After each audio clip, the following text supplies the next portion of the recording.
It's now 6:35, and I'd like to call the regular meeting to order of the San Mateo County Harbor District Board of Commissioners.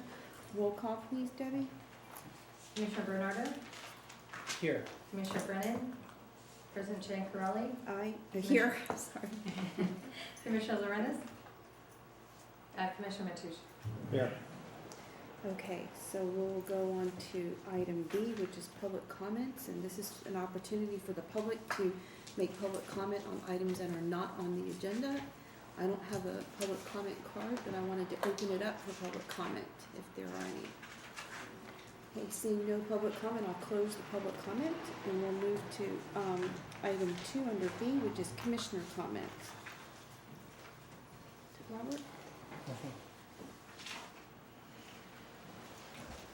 We're under, yes, so Debbie, if you'd like note for the record that Commissioners Brennan and Lorenz are here now. We're on commissioner comments. Tom? No, I'm fine. Ed, commissioner comments?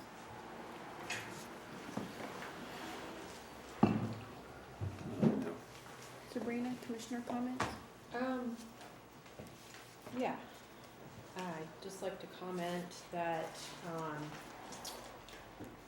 there is a fundraiser tomorrow night at Pier 39, for a film project. Filmmaker's name is Sachi, and the film is about, women's big wave surfing, and we will, have 3 of the most famous women big wave surfers in the world at this fundraiser. It's in San Francisco, again at Pier 39, and Paige Alms, Kayala Kenley, and Andrea Mahler will all be there, and it's going to be a lot of fun, so I wanted to mention that. What time is that again? That's starting at 7. And if anybody's interested, I'll post about it on my Facebook page, and you can also see information about it on the Committee for Equity in Women's Surfing's Facebook page. There's info about the event. Also wanted to mention that there's information about the Gray Whale Cove crossing and the Half Moon Bay Review this week. It's on the front page, and one of our local community members is trying to get the county to do an under crossing versus the light that's currently proposed. So if you haven't checked that out, you might want to look at that. And then there's a couple articles about the Harbor District in the review this week. One is about the transition to district-based elections, and that's on the inside page of, the front inside page. And it also mentions something about the request for extending the window for Mavericks. So that's first inside page. And then there's a second article which is about candidates. This is on page 5A. And this covers coastside candidates, but it also includes candidates for the Harbor District. There is an election coming up in November for 2 seats. So you can read about who's running in the Half Moon Bay Review. That's all, thanks. I have a few comments, one major one, which is I attended 2 of the 3 public meetings for the CVRA presentations, and I know that the 2 I attended, the one that I didn't attend, there was no member of the public there, and the other 2 had, the second one that I attended, the first one I attended did not have any members of the public there, and the third one that I attended in South San Francisco had 1 member of the public there. So I just wanted to state that, but I also wanted to thank Hanson and Bridget and Kim and Paul Mitchell and for putting together those public presentations. They were very informative, and I know that they're on video, so at least it'll be there in perpetuity, so for at least for now. But thank you for doing all of that. That's all I have. Consent. I'd like to pull 1 through 3, 1, 2, and 3. Okay, so now we're into the discussion session, and As the chair, I would like to actually, what my philosophy is, let's get the business done of the harbor board, and so I would like to move consent item number 1, which is bills and claims, to be the first item under the discussion section. And so Commissioner Brennan, you wanted to pull consent item 1, so please Yeah. take the floor. Thank you.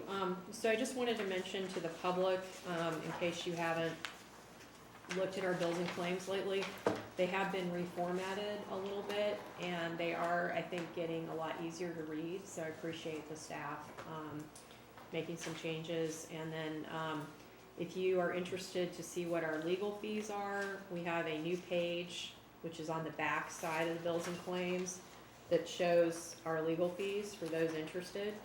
And I don't know how up to date they are given our current situation, but Through May 2018.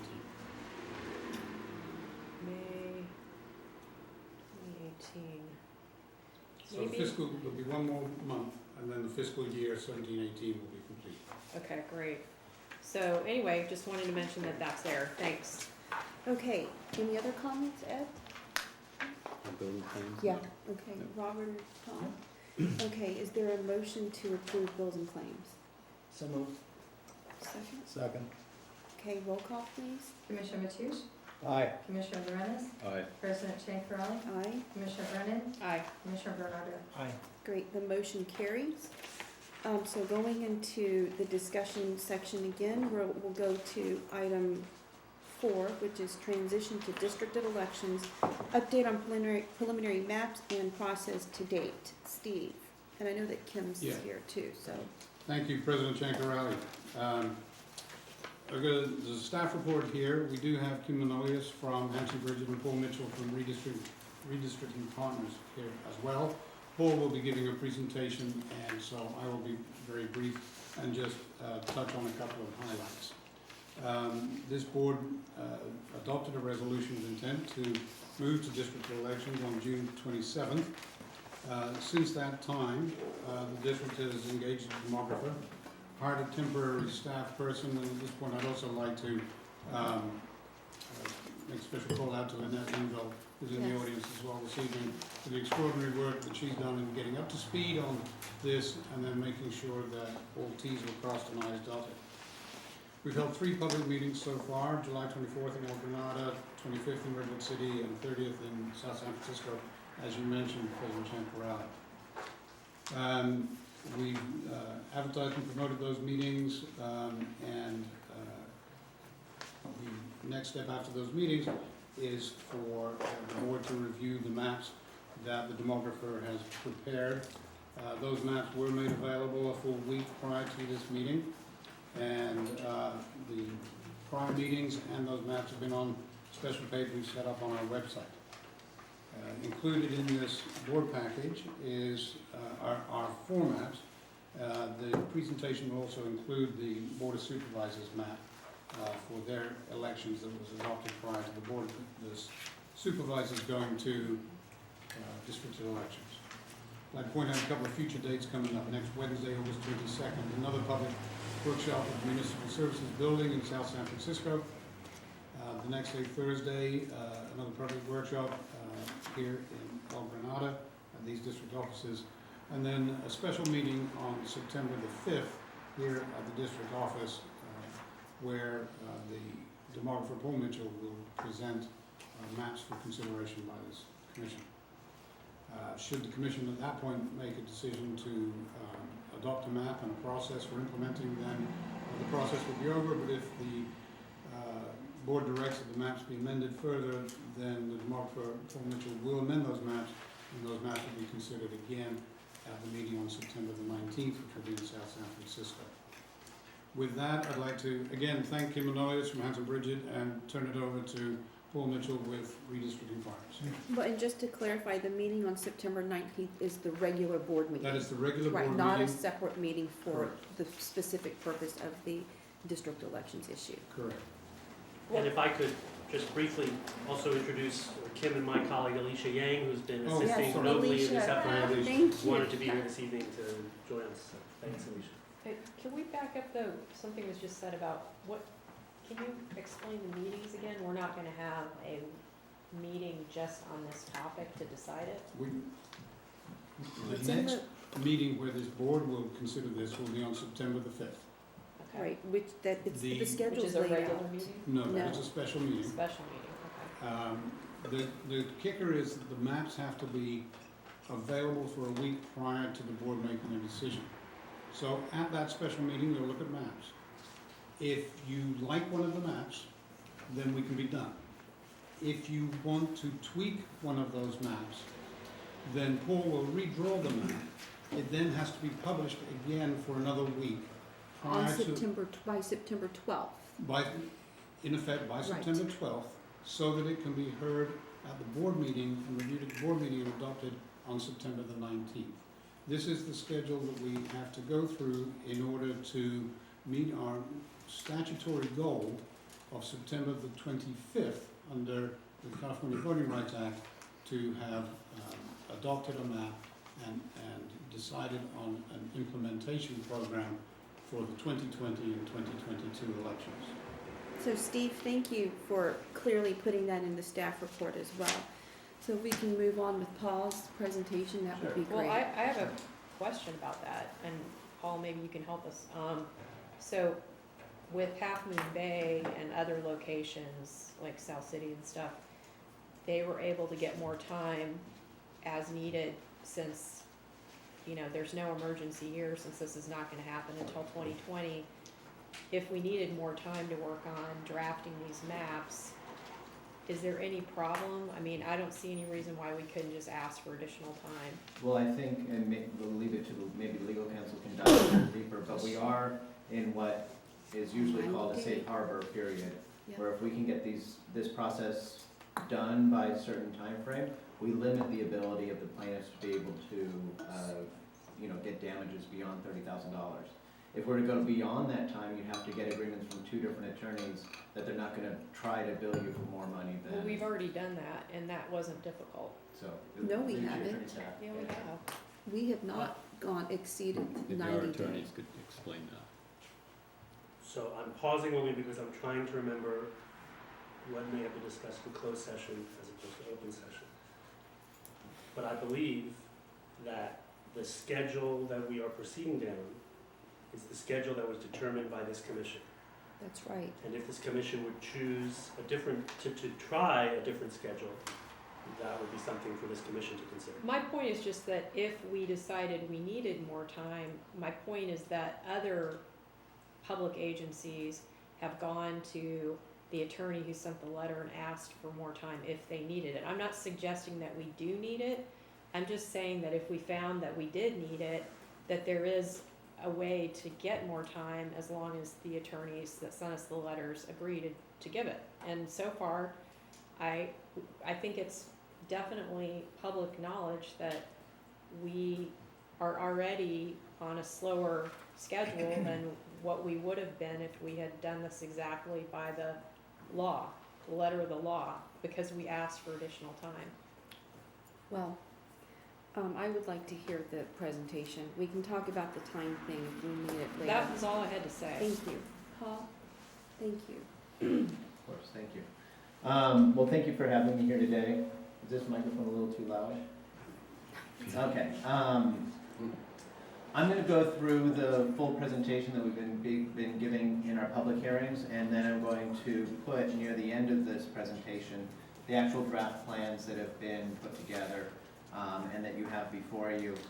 I think that this longer presentation, in the future we can completely cut this down, but this longer presentation is, I believe, useful in terms of kind of setting the stage for the conversation we're going to be having. Just a point of clarification, is this the same presentation that you've Yeah, previously? it's the exact same, except I've added maps to this one. Oh, okay, and then the last question about the presentation is, how many people have attended, that you've had 3 meetings with this presentation, correct? Yeah. How many members of the public have attended those 3 meetings? Well, I just said that none have attended. One person in South San Francisco, and I have attended 2 of the 3. So there have been no other members of the public, which I made in my commissioner's comments.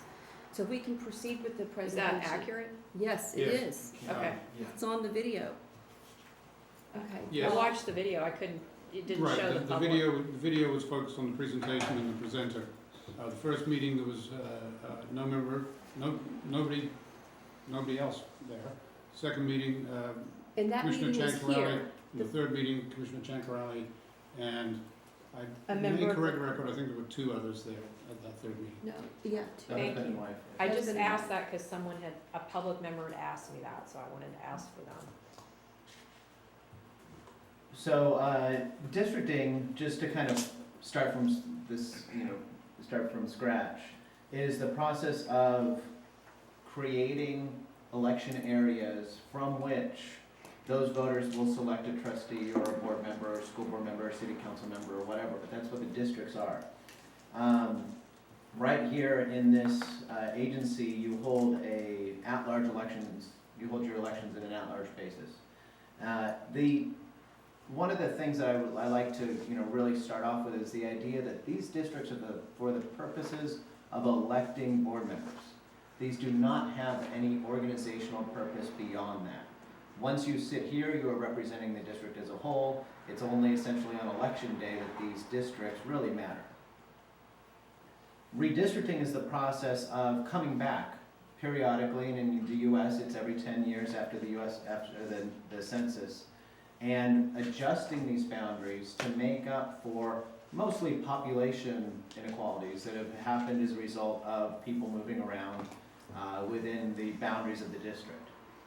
And the redistricting process, as we know, has become very politicized in the US. In other countries, it's just a pro forma thing.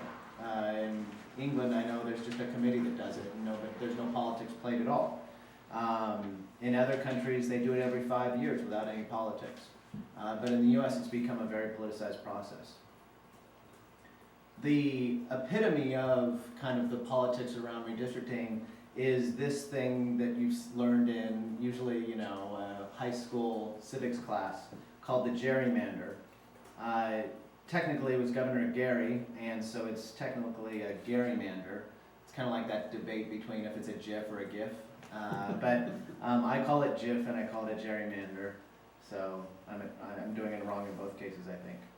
This is, an old-timey thing. Most people don't think of a gerrymander or something like this actually being something that still happens, but I always like to point out my friend Kevin De Leon's state senate district that looks a lot like the original gerrymander, and that was drawn by the state legislature, and I don't think they were purposefully joking when they drew that.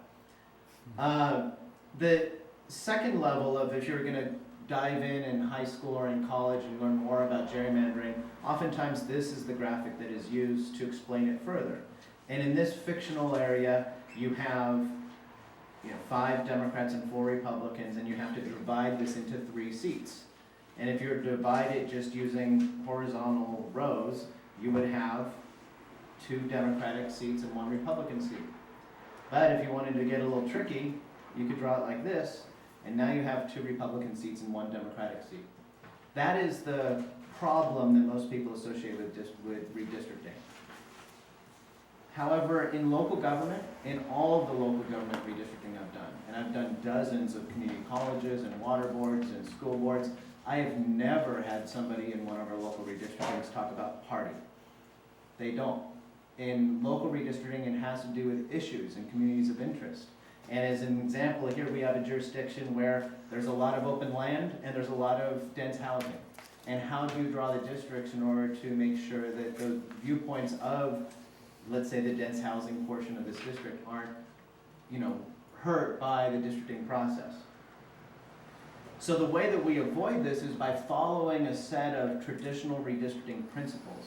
These are largely principles that have been born out of redistricting cases over more than 100 years and reinforced by either state or federal Supreme Court cases and the Voting Rights Act, both nationally and in California, for our purposes.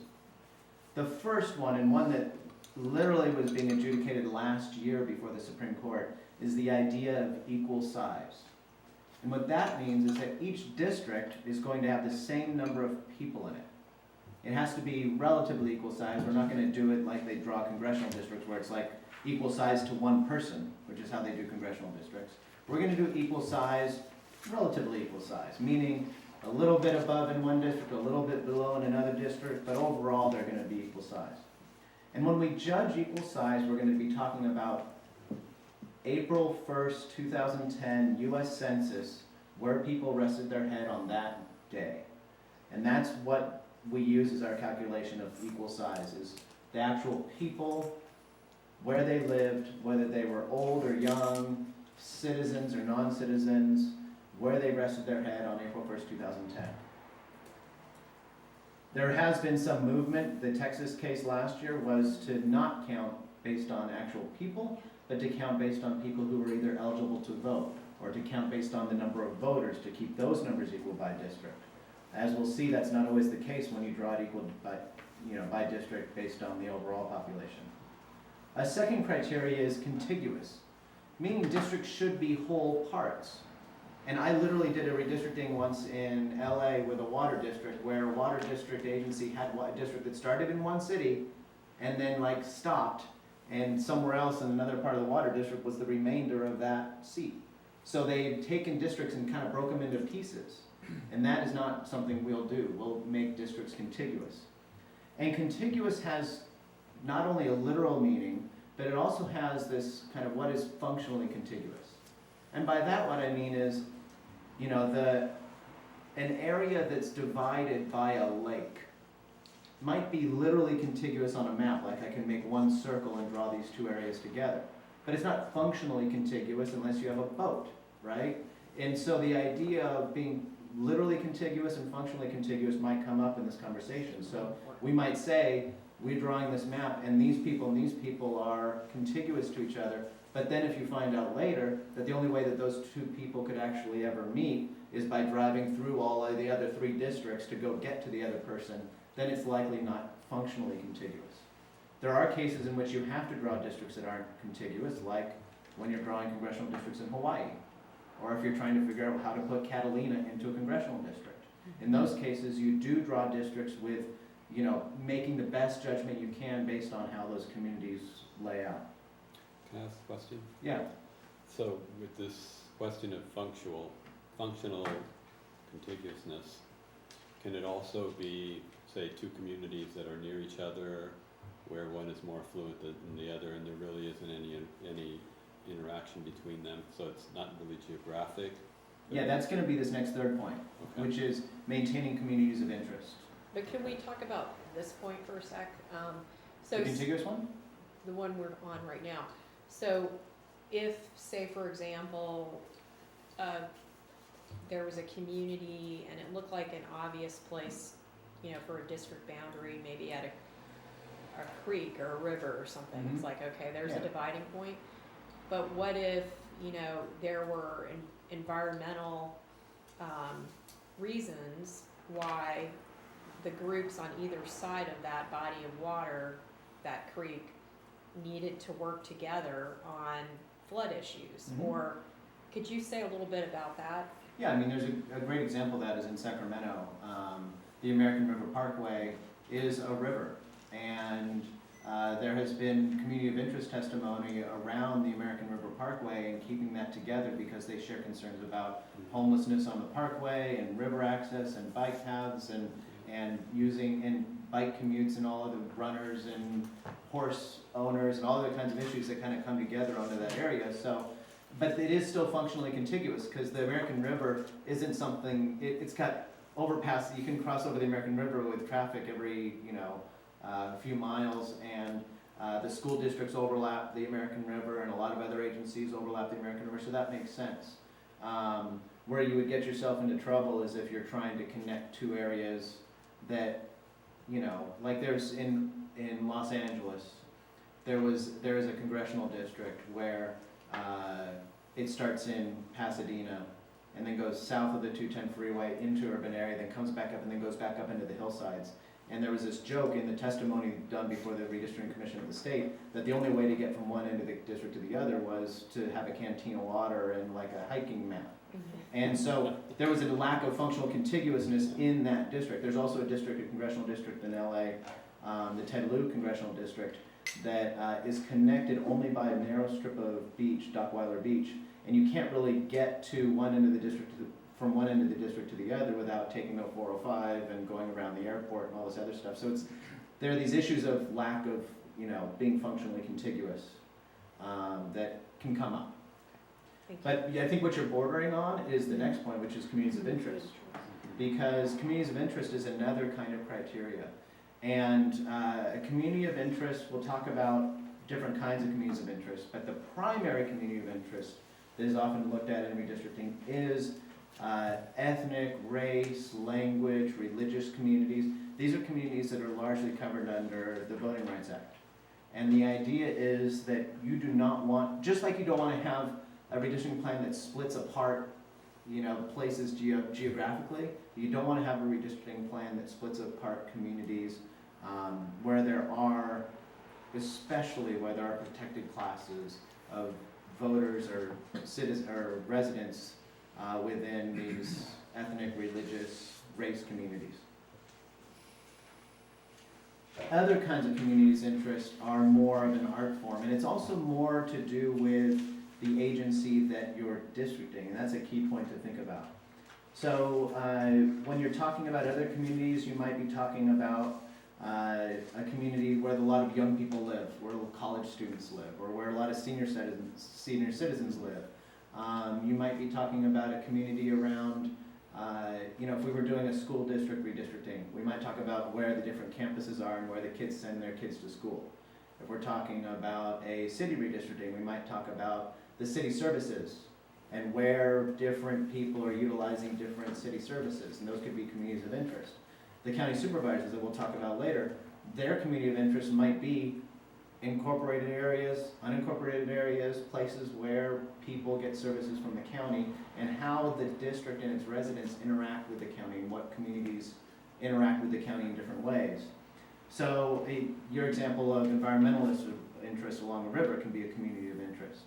And so the community of interest part is a little bit more art form than science. I can't just pull up a map and show you the numbers on a community of interest. It really does require understanding from the board or from any public testimony to kind of bear that out, and also to try to, separate the communities of interest that might be something that isn't really significant. Like, I could show you a map of the college attainment rates in different parts of the district. That might not be something that really drives how the communities of interest are when it relates to the Harbor District. It might be significant when I did a redistricting for a community college and they wanted to see that. I did a redistricting for an irrigation district and they wanted to know where the people grew walnuts and where they grew almonds. I mean, I'm not kidding, that was an actual community of interest. So it's different for different agencies. Following city, county, local government lines. And again, Sabrina, you mentioned the idea of there's an easy line there between where a creek is or where a city line is. And oftentimes, when you look at city lines, or you look at lines that were drawn for school boards, or lines that, if we're doing statewide redistricting where the county lines are, they're there for a reason. Oftentimes, they themselves are defining a community of interest. People might think of themselves as being from Redwood City, and that's how they define themselves. And so, when we're drawing maps, oftentimes a real good kind of way to find guideposts in the line drawing is to try to follow existing governmental boundaries. It is not required in our redistricting. It is required in the statewide redistricting. So if we were to look at the rules, these same criteria, just written a little bit differently, in the state redistricting commission's process for drawing legislative and congressional lines, they actually have a rule that they're not supposed to split cities and counties. It's one of the criteria. They did a bunch of it. And ultimately, they ended up doing a bunch of it because of higher, more important criteria like communities of interest. But one of their criteria that they tried to do was not split governmental boundaries like counties and cities. Finally, and this isn't the only and last criteria, there are other criteria that might come up, but keeping districts compact. And that doesn't mean small, especially in areas where we have where there's not a lot of dense population, you're going to have large districts. But compact is essentially like if you were to think of, in science, the most compact shape is a sphere. So things that are more circle-like, square-like, rather than things that are, gerrymander-like, salamander strange shapes and things like that. We will see strange shapes in redistricting, that's very common, and a lot of times it's because the city boundaries themselves have strange shapes, and creeks have strange shapes, and county boundaries have strange shapes, so we might not, indict every line we see that's squiggly, but as much as we can, we want to try to see more square things and circle things as opposed to elongated, strange shaped things. What about where it impacts natural resources? So, for example, I noticed on a lot of these maps that are included in our report here,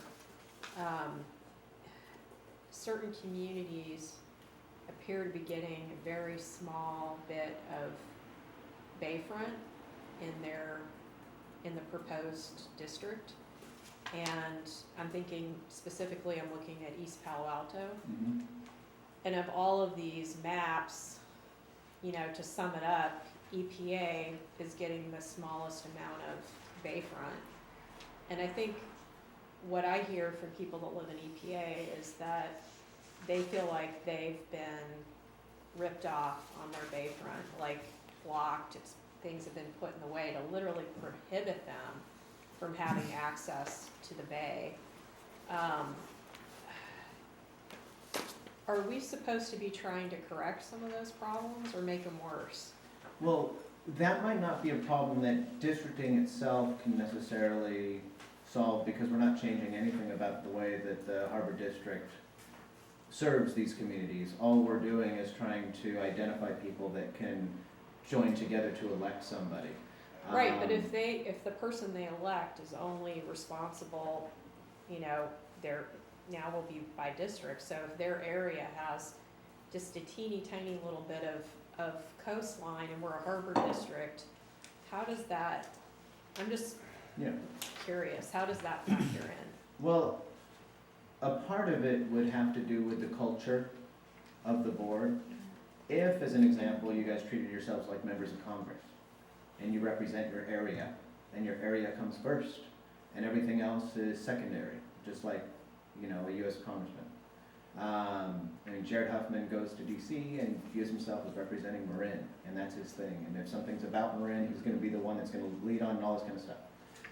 However, in most agencies, that's not how they become. They still treat the job that they have as being serving the entire agency, and the district boundaries are simply a construct that's used on election day to elect people, and it's not treated like everybody's got their own little fiefdom and that's like the job. The job doesn't change. Well, I have a question about that, because in our county, we are a little late to the party on transitioning to district-based elections, and you probably already know that our Board of Supervisors was the last one in the state. Mhm. And in our county, I think everybody I know would agree that if you've got a problem in your district, you better talk to your supervisor, because the rest of them are gonna tell you to go talk to your supervisor. Mhm. And it's not that they don't care about what's going on in your district if it's not their district, but they respect each other's boundaries. And so our supervisor happens to be Don Horsley, and if there's something going on in his district, the other supervisors always defer to him, and the public knows to reach out to him first. And that's just the way it is. So it is very much like what you described in Congress. It's Yeah. exactly like that here in our county. Well, it does though differ oftentimes by agency. So if you were to, the thing I always look for, I find interesting, is I look at their letterhead. I look at the letterhead of a county supervisor to see if it says representing the cities of, or the communities of, blah, blah, blah, blah, blah, blah, blah. Because if it says that, it defines their culture. And their culture is one in which they're the representative for that area. And if you have an issue, you come to them, and if you're trying to do something in their area, you're another supervisor, you're like getting in their turf. Same thing with Sacramento City Council. Sacramento City Council has districts, and they all put the names of the portions of the city that they represent on their door. You walk in their door and it says, I represent these areas. I care about these areas more than I care about other areas. Mm-hmm. At the same time, when I go to a lot of other agencies, whether it's school districts, especially school districts try as much as possible to create a culture where they're not just fighting for the school that's in their district, they're fighting for the entire school district as a whole. community college is the same way. And I've actually had, you're in an interesting situation as a harbor district in that you only have one harbor, or you only have two harbors. And so you have two harbors, and if you were to get into this being a culture of we represent the people in our area more than we represent the entire agency, you could find yourself in a situation where some districts are kind of locked out of even having a harbor, yet they're the harbor district, you know? Well, I think the reason why we got those demand letters is precisely the fact that our tax base, okay, so the money the district gets to survive, right? 50% of it comes from countywide property tax owners. So if you live in Redwood City or Menlo Park or any number of different places in the county, you're paying property tax towards this countywide district. But there may not be a facility close to where you live where you reap the benefits of the money that, you know, your tax money. And so I think that there are people in this county that are taxpayers that are very concerned about the fact that this is a countywide district that is not serving the countywide interests. And so I do think that this change represents a huge change for the way things will work for this district going forward. And when you get people in a, you know, a district is, I mean, for a special district as large as this one, is worth the whole county, whereas a lot of special districts are only a portion of the county, and it could be a really small portion of the county, like Montero Water Sanitary District, which a lot of people around here know about, or Granada Community Services District, and I could name others. These are small geographic areas. We're a very large geographic area, our special district, with a lot of people living in it. And when you chop it up into 5 districts, naturally, it's going to change everything, because if you're in the EPA district, or if you're in the, like, whatever, Millbrae district, or however it works, you're gonna wanna make sure that the people that you represent, who elected you, are getting a benefit from the tax money that they pay out of their pocket towards making this district function. So I think we can expect that that's gonna happen. Yeah, so this is, my final point on this would be that I think that the board should have a discussion about the culture of the organization, and if that is something that will be, you know, an outcome of this process. And if it is something expected to be the outcome of this process, maybe you do change a little bit the lens through which you look at this redistricting process. However, if you choose that in the end, this is a harbor district, your goals are district-wide, and you don't want to have this be a situation where it's the, you know, views of different communities pitted against each other, and it's more, then, and it's more like everybody represents everybody, and there's, the election district boundaries only matter on, you know, one day every 2 years, then, I guess I'm you know, getting that will do it. confused, because right now, we don't represent everybody, meaning we have a facility that is the only commercial fishing port in the county and one of the few in California. So I think you could safely say that Pillar Point Harbor is a facility that's benefiting the entire Bay Area. So you can make that case. We have this other facility where we're just the managers, and then we spend people's tax money on capital improvement projects at Oyster Point Marina, which is a facility that we don't own, that's owned by the city of South San Francisco. So, you know, if I were to get elected to one of these districts and I didn't have one of those facilities in my area, I would want to make sure that I looked around and said, oh, well, look, I'm Redwood City. We have a port here. We have a marina here. What are we doing? You know, how is this harbor district going to benefit us? And it's not about what we think. That's bound to happen. You know, it doesn't really matter what we think about that. That's inevitable with the transition to district-based elections. That will happen. I think it's something that we can count on. predictable. I would only caution, I need to move on, but I would only caution that it's not inevitable. I've done a lot of districting in school districts where literally there are school board members that don't have one school in their district.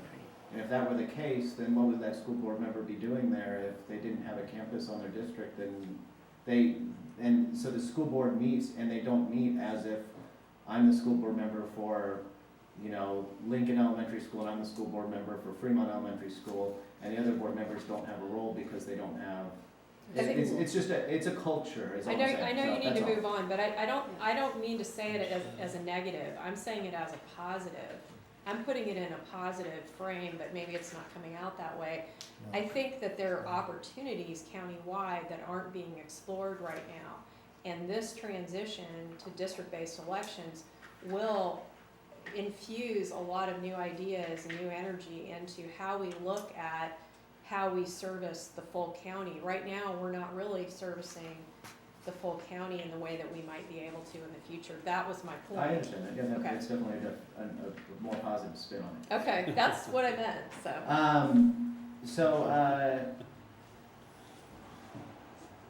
To move on, the CVRA is California's take on the Federal Voting Rights Act. Under the Federal Voting Rights Act, this same lawsuit could be taken. Under Federal Voting Rights Act, somebody could come in and they could say that you need to convert to districts, but the rules are very different. Under the Federal Voting Rights Act, first off, the attorney is not guaranteed damages. He's not guaranteed that the plaintiff's fees are going to be paid. Secondly, it has to be done in a federal court. Thirdly, it has to be that you have districts where you could have a majority-minority population, not just districts where under the California law, you could have districts where an ethnic or religious group has the ability to influence the outcome of an election. So essentially, and even the term racially polarized voting has different definitions federally, where racially polarized voting has to have an outcome, meaning you have to prove that candidates couldn't get elected in the at-large system. In California, the way the courts have been interpreting it, racially polarized voting literally means people on one side of town or one ethnicity are voting in one manner, and another ethnicity somewhere else are voting in another manner, that the differences in voting patterns exist. Federal law would say that they have to have impact and outcome. So you can think of the California Voting Rights Act as both hyper-focused on this situation of at-large versus districted, and then also really liberalizing the terms, of the redistricting process and of the law. So, once you're in districted elections, the California Voting Rights Act, you're like invisible to the California Voting Rights Act. There's nothing about the California Voting Rights Act that will impact you once these lines are drawn and adopted. The Federal Voting Rights Act still could come into play.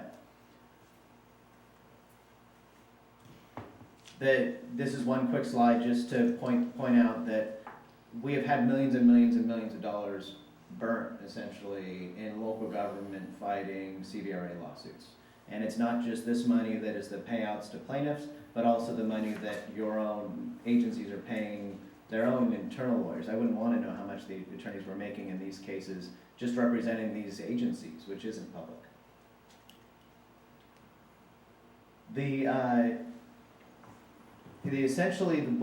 reason we're in this situation is that the CVRA requires at-large agencies to convert to districts if they have these concentrations of minority subgroups, racially polarized voting, and if the change of election system would allow these groups to better influence the outcome of an election.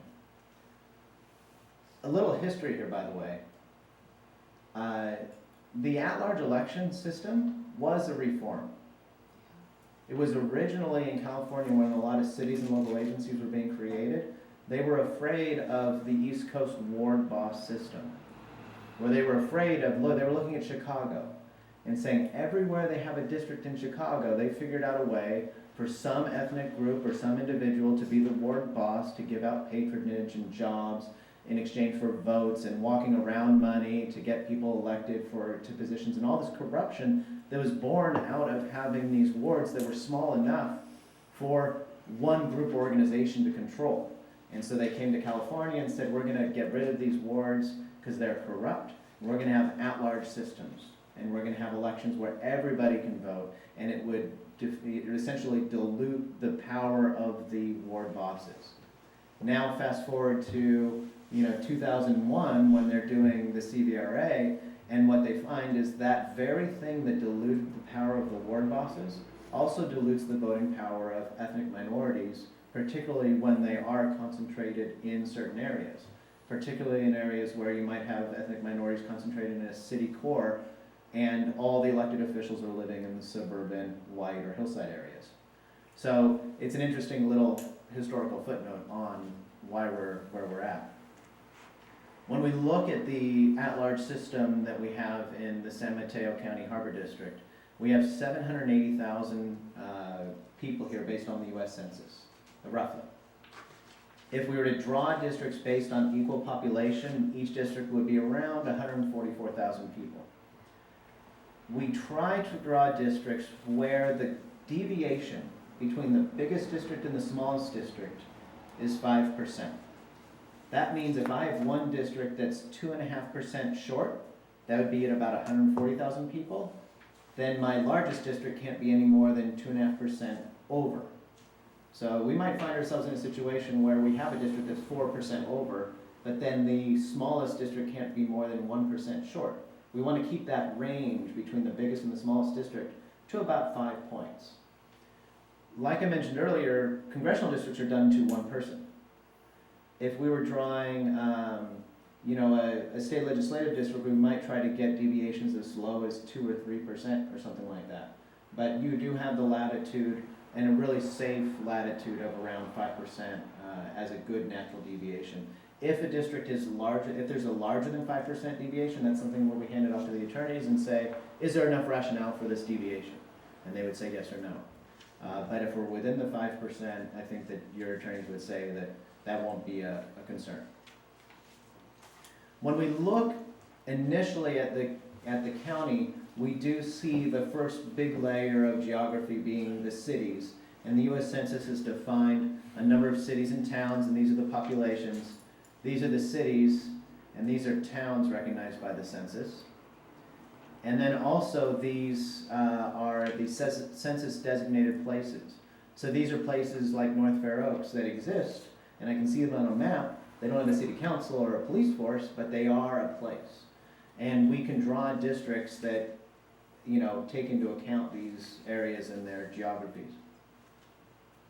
When we look at this visually on a map, you can see we have a number of cities, these census places, and you can see, we'll get into this in a minute, but this concentration along this corridor of the 101 and the 280. When we look at the district, and this is since we're coming to it from a CVRA lawsuit, we're going to look at it, and we're going to look a lot at kind of the ethnicity that might have heard in this conversation. We do see a population in the district that's 25% Asian and 17% Latino. Now I want to stop here and mention, we're moving out of that, talking about the data in terms of the census, that April 1st, 2010 number. We're now talking about citizen voting age population, which is provided by the census in something called the American Community Survey. So everybody fills out the census. 1 out of 6 households that fills out the census over a 10-year period is given the long form of the US Census. It could come this year, it could come next year, but 1 out of every 6 homes is going to get this long form. The long form has a lot more questions. And we've seen, as an example, all this controversy about citizenship being a question on the US Census, on the short form. It has been and is a question on the long form, where the concern about counting every person isn't really the driving factor. The driving factor in the long form is about developing a deeper database and deeper understanding of communities. The American Community Survey has questions about people's drive time, about the value of their home, their educational attainment, citizenship, other factors that are essentially giving us a deeper dive into understanding the populations. But since it's asking, you know, 1 out of every 6 census recipient, it's doing over a 10-year period, these are averages. The census does another round of long-form questions, and they come out and say the average is this, and then they do another, every year they do this, and it's just year by year, they have this moving average of different things that they count, and one of them that's used a lot is this citizen voting age population. And this is US citizens over 18, and that's it. It actually does count people who are in prison, might not be eligible to vote. It does count people who aren't registered to vote. It does count people who, you know, might not have, you know, might not be participating in our elections. It could count people who are institutionalized. It's counting everybody that's over 18 and a citizen. And then as it determines the ethnicity, this ethnicity number is the ethnicity number that the Supreme Court uses to determine how Asian or Latino or Armenian or Chaldean or whatever it is in that community. It uses this citizen voting age population. It can be thought of in layperson terms as eligible voters. It's something that people sometimes use as a replacement for this term. This is the eligible voter population.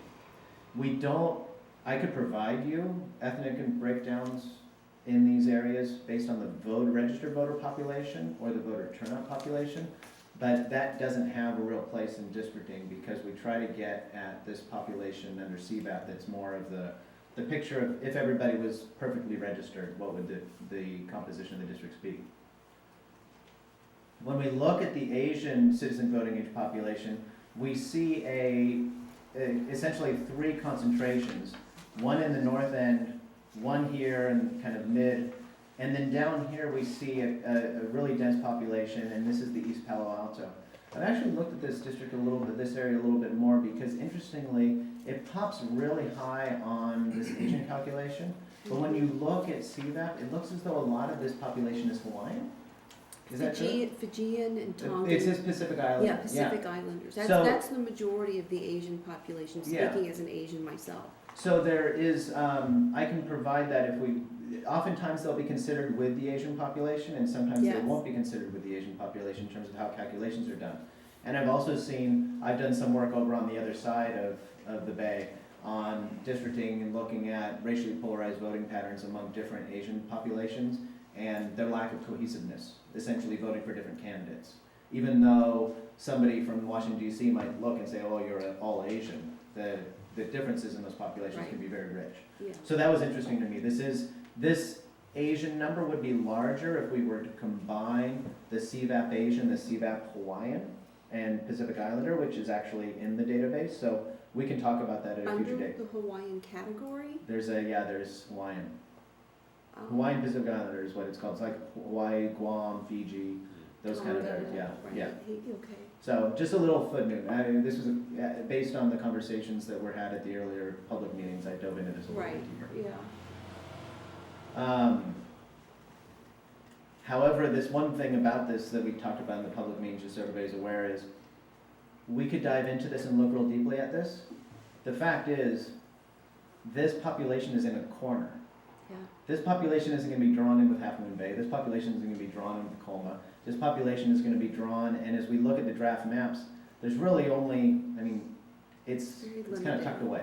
Yeah. Well, what do you mean by it's not gonna be drawn with these other, Well, let's say this Asian population right here.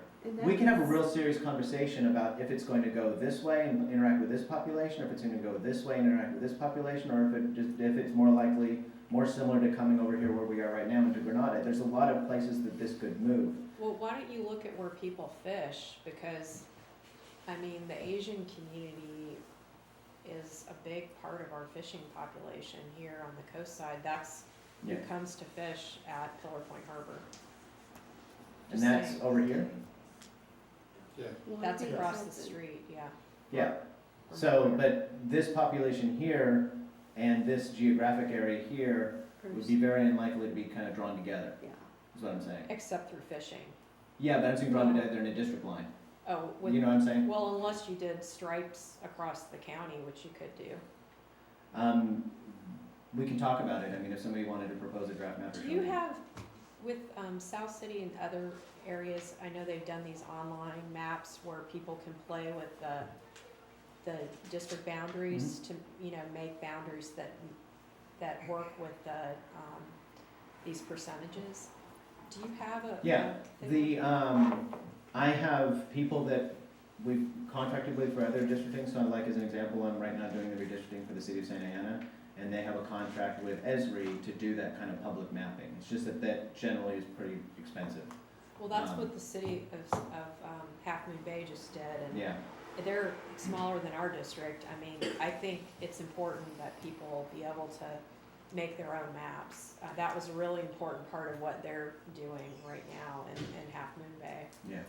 It's just, those can be pretty expensive. I think in Santa Ana, they're paying $50,000. Could we find out? Mapping product. I can get you a quote for sure. Yeah, maybe we That's can no find problem. out what Half Moon Bay is paying for that. So, the Latino population also has concentrations in this same area. This is that North Fair Oaks community that we talked about.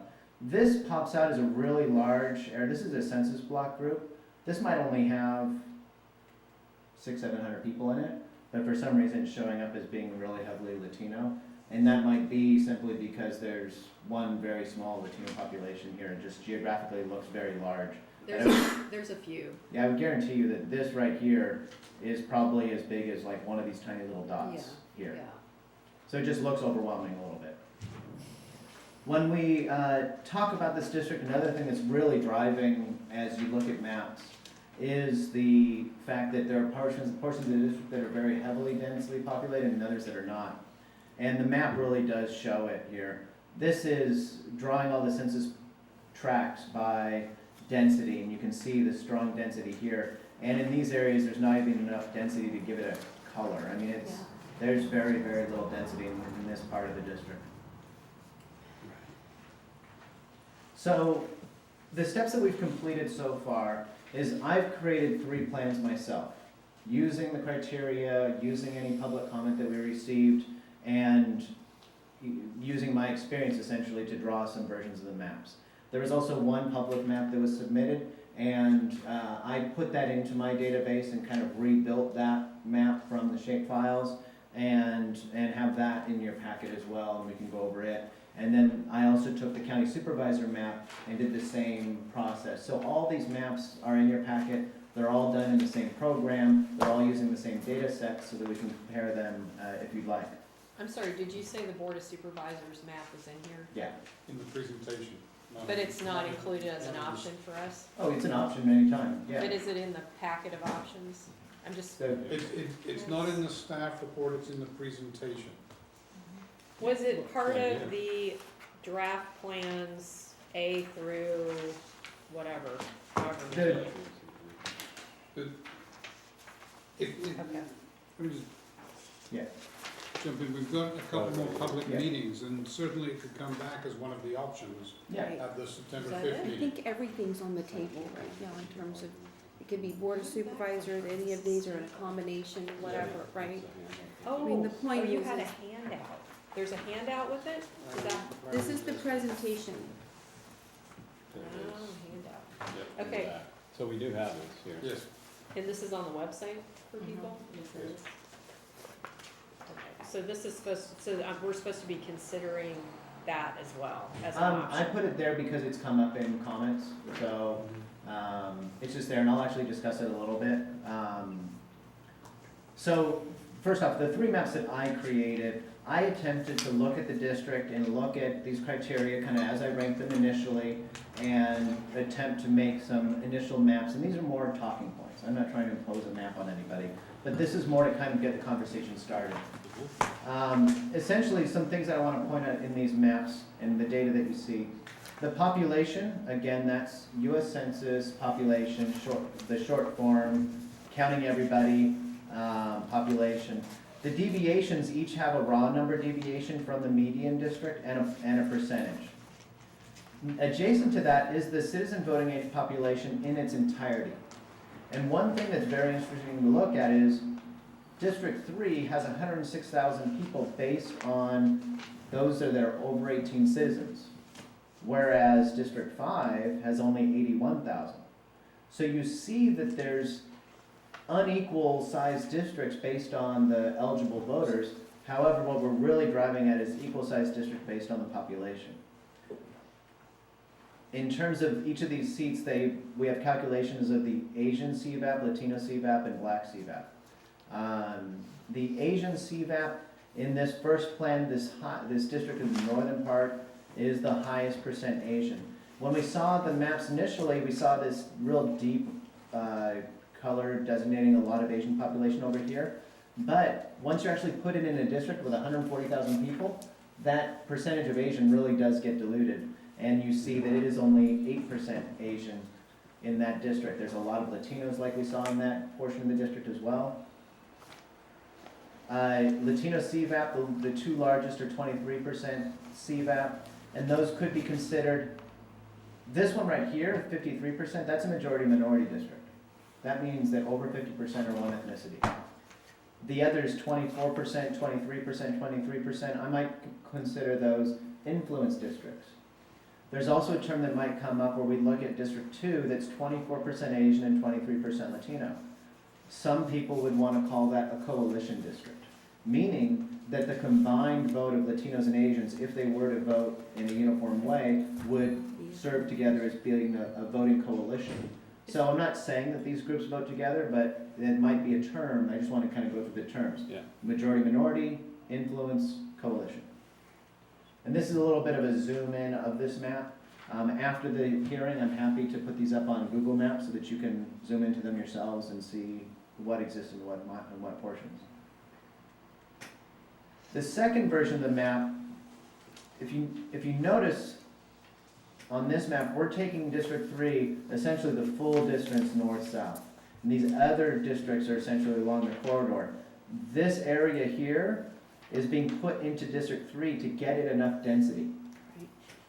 Other ways we could have gotten more density would have been to come into Districts 4 and 5, which would create a situation where we might have to take, as an example, 5 up this way. We would essentially squeeze these districts up. We could also take population out of 1 and make it into 3, but then you get into this issue of diluting the Asian population in that northern District 1, which might not be something that we would want to do. So my second version of the map, instead of doing that district to go all the way up, it does a little bit of what I think you referenced as banding, but essentially takes this district number 3 and takes it all the way across. Using actually testimony during the discussion that, is this 92? Is that the is that the highway there, Yeah. the number? Yes. Yes. So there was some discussion, I said initially in one of my presentations, well, these districts right here, it's gonna go all north-south. And somebody said, well, no, you can actually go across.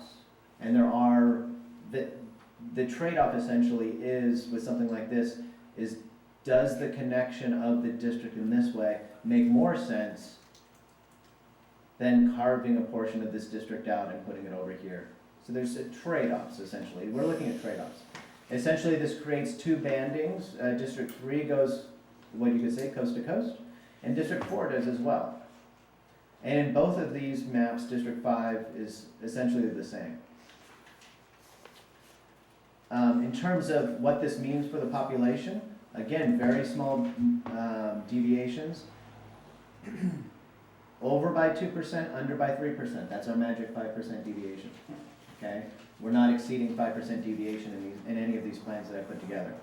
In this one, the Asian CVAP population up here has gone down to 47%, so it's no longer majority minority, and that's something that you want to have a conversation with your attorneys about. Is that really a demarcation line? There could also be potentially public testimony or testimony that we could find from other organizations about what really is necessary in terms of the population density of Asians and for them to be able to vote as a group. And it could be possible in some cases to not do the 50%, but that is a line that you have to be cognizant of. Once I show you a plan that's more 50% Asian, you have to really be able to justify not adopting a plan that's more than 50% Asian. The third version, I did do a little bit of changing in District 5, and increased the Latino portion of that district by a tiny bit. Again, kept this north-south, and then I drew District 1 down even further than I did in Plan 2. And one thing that I did here that I thought was interesting in part of the discussion about how the district views itself is this version actually does allow 2 districts to touch the harbor. So essentially District 1 touches the harbor and District 3 touches the harbor. But again, districts going all the way across. In this one, the Asian population has dropped down to 44% in this plan. Deviations again are still, the largest deviations we have is 4% deviation. And it's just another way of thinking about how these district lines could work. And the way, by way of kind of input from the board, if you were to like something in a plan and like something from a different plan, is to ask me to draw something that brings 2 concepts together in a new version, if that's something you're interested in seeing. I feel like this is really complicated math, and frankly, I have no idea what you're talking about for the most part. How are we going to get the training we need to really understand what is happening here so that we can be effective? Is there, can we do sort of a deep dive workshop so that we can really educate ourselves about what these numbers mean and how this works? Because sitting here right now, I've got a lot of questions. Well, this is that, so are there questions about? Yeah, but you are telling me you're trying to hurry through. Oh, no, I just wanted to move on to when we have. I can wait till the end, but I mean, Sure. it would take a long time for me to get up to speed on all this. And I think the most basic pieces of the math, I know that there's a lot of numbers here. I'd say the pillars of this process are our districts equal size? And looking at By districts equal size, population. we're looking right here at districts equal size. If one of these districts was under by 6%, another one was over by 10%, that would mean that our districts aren't equal size enough. The second question, are our districts respecting the concentrations of ethnic minorities? Are we drawing districts that are diluting the voting power of ethnic groups, or are we drawing districts that reinforce the voting power of ethnic groups? is there like a guide for what it should be so that we have something to compare to? The 3 things that I talked about were, one, there's majority-minority is one thing that will be discussed. But is there like percentages that That's, we should? majority is It's 50%. 50%. So majority-minority means that an ethnic group or some other group is 50% or more of a district. And so that is a demarcation line. If we were in a federal lawsuit, we'd be looking at 50% as the term majority-minority. We'd be looking to create a district with 50%. If it's possible to draw a district of 50% of one ethnicity, to try to always get to that. A second criteria, a lower ranking criteria, is the idea that would this population be able to influence the outcome of an election? And that's a more amorphous figure. Right. There have been some districts in this state that have been deemed to be influence districts where it's 17% Latino, or 18% African American, or 35 or 40% Latino. There's different numbers that have been used for influence, but influence means less than majority minority, but still enough for that ethnic group to have have influence on the outcome. Do we have statistics so that we could look at examples from other places where it was this percentage in such place and this happened in this election, blah, blah, blah, so that we could start to really understand how you arrive at these opinions? You mean the, why somebody says as an example majority minority? How do you come up with, we need to understand how we come up with this. Well, It's not actually, clear. I do understand how. The way that we come up with Maybe you're this, the only one.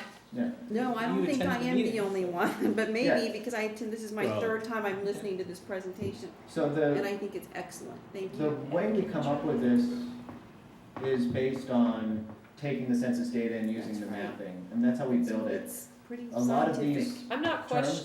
questioning whether the data is good. I'm sure you're doing a fantastic job.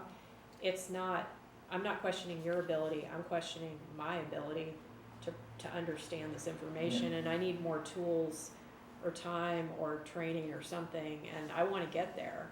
Yeah. But I'm not getting there right now. So That's fair. can you use something like in your draft plan C, Mhm. where you have number 5, just as an example, just to get a feel for what these numbers actually mean, so. For District 5? Yeah, for District 5. So Sure. let's talk a little more in depth of District 5, just based on Yeah. my experience with that that large Sure. community. So just, You have highway, let me ask you a couple Yeah. of questions, and Uh-huh. then maybe you can explain to me how this works with respect to the numbers that you have. mhm. So, you have Highway 101, and you have East Palo Alto on the east side of Highway 1 for the most part, and there's a community there. As you go west, it becomes much more affluent. And the affluent community, my expectation is that they would have different demands of a harbor district. Mhm. Maybe expensive restaurants, maybe a place to put their sailboats, whatever. The less affluent community, and I know this is a complete oversimplification, but just to make the point, the less affluent community might not be able to get to the harbor, but if there was a shuttle, say, Mhm. or something interesting to draw them there, better fishing opportunities. How would this help that community make the case that the harbor district should look to them and provide some of the things that they want, just from the point of view of having a person on the district that they vote in? So in this case, you have I don't know what the population breakdown is, but it would seem to me that because the west side of 101 is more affluent, they would have the means to advertise a candidate much better than the east side, Mhm. and therefore their ability to put someone in that district that represents their best interest would far exceed the folks in East Palo Alto. So does this account for that in any way?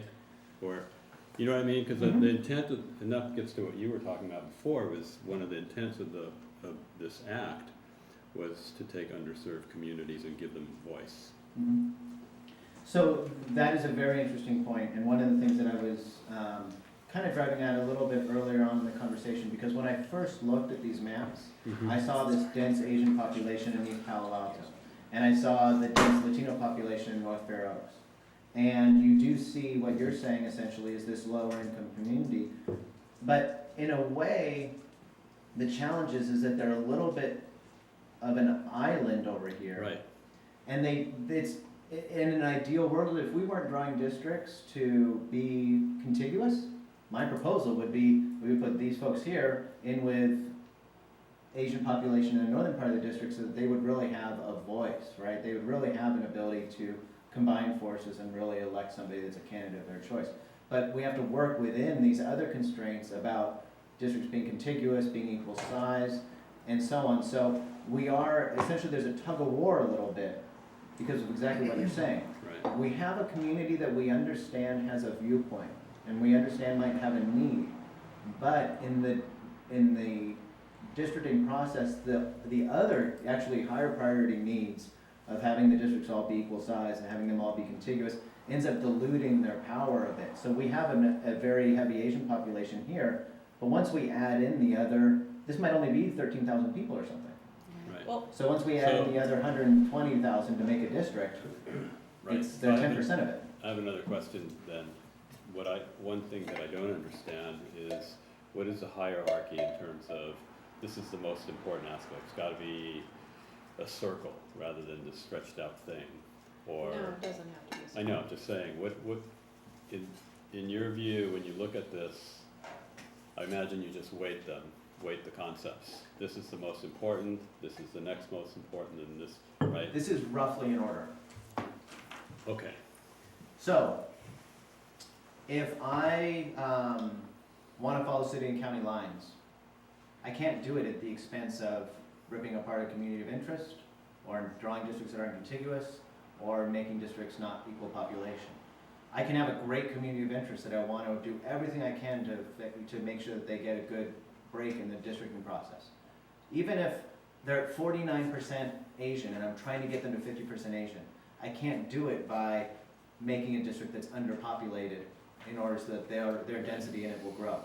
So, in a way, these are roughly in order. And then within the community of interest, there is kind of a ranking within that, like I said earlier, that there is its own hierarchy within community of interest. So, it could get a little bit blurry, like say community of interest can flow into city and county lines a little bit. So like let's say that there was a senior center and you said Paul Senior Center is a higher priority than the boundaries of Redwood City, and somebody else would say Redwood City boundaries are more important than the senior center. So there is a little bit of interplay, but you can't walk out of it saying, aren't we proud of ourselves? We made a bunch of pretty looking districts, but they didn't follow governmental lines, they didn't preserve communities of interest, they weren't contiguous, and they Right, weren't equal size. So this is essentially a ranking. okay. So I have a question to follow up on that, but are you done, Ed? Because you look like you're still thinking about it. Go ahead, I want to think some more about it. Okay. So I So- agree with you that this, in order to do this right, there's a lot that we have to think about. It's not just, oh, we like the way this map looks. That's right, Oh, yeah, absolutely.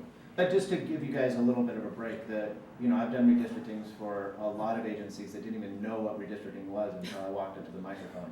And it does take time, but we do have time. And, you know, these materials and your attorneys would be great to bounce questions off of, you know? Mhm. Well, we're not allowed to talk to our attorneys. Oh, your staff then. yeah. So let me just go into these other plans real quick. Well, and- actually, I had a follow-up. Yeah. So if we can, since Ed brought up the EPA example, I'll just stick with that. So, because I have questions about that too. So if, well, number one, what I noticed is look at that teeny little bit of coast they have there, and that seems odd to me when you look at how much coast the other districts have, because we're a harbor district and what we do relates to the coast. Mhm. So it's just something that I'm kind of looking for more clarification on, but let's put that aside. In addition to that, as you probably know, Menlo Park recently transitioned to district-based elections. They're the first city to do that in our county. And one of the reasons that's happening is because people that live on the east side of 101 felt disenfranchised and felt like they couldn't get anybody elected onto the city council. So that happened. And so now that now they're having an election, it's kind of interesting to see who's running, because there are some people running that might not have, without, you know, kind of continuing to move forward with that process. When you have areas like we do in California of such vast wealth, I mean, like in that example, you've got Atherton and Emerald Hills, or no, sorry, Emerald Lake Hills, and you've got, what else, West Menlo. You know, people that live in homes that are like, you know, $40 million. Like that's not a big deal there. And then you've got people that can't afford to move because they're lucky if they even own a home, but they may be renting or whatever. I mean, you've got people that are working 3 jobs, all living in that same little area. And yet that's going to be potentially our area with that's supposed to have the most voice for the minority communities, according to the maps we saw earlier. Well, actually, the average home in East, If you don't mind, it's my turn, if I could just keep going. well, I don't think your data's correct. The average home price in East Palo Alto as of I today did not is $1 million, say so. the average Well- home, I said there were some homes for There $40 are million. There are. Whatever. There are There homes are. that range from hundreds of thousands to Are we millions. gonna argue about the price Well, of actually, we're a homes? little off topic right now about this issue, so we have You're a being presentation. disruptive if you No, don't I'm not being mind. you're deviating, and we have a lot of other I am agenda not, items. the whole point is we Okay. said we need to understand this information, and I'm trying to get clear on it, and you're being disruptive. So if you don't mind, I can have my turn, Then you can please have your turn, hurry we all up, share, because we we all have the learn how rest to of the share. committee, the rest of the agenda to go through. I just heard that we don't have to hurry up, that we're supposed to learn about this tonight, so which Well, is it? did you read the packet? Because it's very clear to The me. reason I'm glad you feel so confident, Virginia. I wish I could be just like you.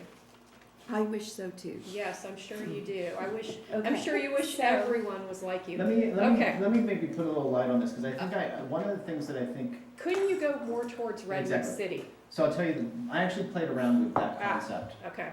I played around with the concept of, you have this denser population, and essentially if you anchor it to this more, this is actually not very dense. It's this ethnic population that's fairly dense with ethnicity, and then Latino population here. Yes. If you marry it to this area, you are, sorry, I was thinking that was too loud before. So I moved the microphone away. If you start to draw the district this way, first off, one of the reasons, this is obviously Redwood City, you'd be splitting Redwood City up. And if you were to go this way and stay on this side of the 101, there's really not a lot of dense population. And you end up going so far up the coast. I tried creating a plan essentially that would give the highways more, of a factor. And in doing that, I ended up having to go like all the way up here and then still not having enough population for a district. And so it has to do with those other criteria. How do we draw this district into an area and give it enough population? And then there's also the trade-offs. If we were to, as an example, draw this district into this population, then this community is going to be drawn into here and potentially, other areas up here. And is this community more connected when you can't, well, maybe, I don't know what this road is, but it might not be like really the way that, you start getting to that functionally contiguous. We might say that this area and this area don't have a lot of things together in terms of communities of interest, but we at least know that it's functionally and literally contiguous. So there are just trade-offs, and when I tried to draw a map to go up this way, it really got away from me pretty quickly. I could see how that could Yeah. happen.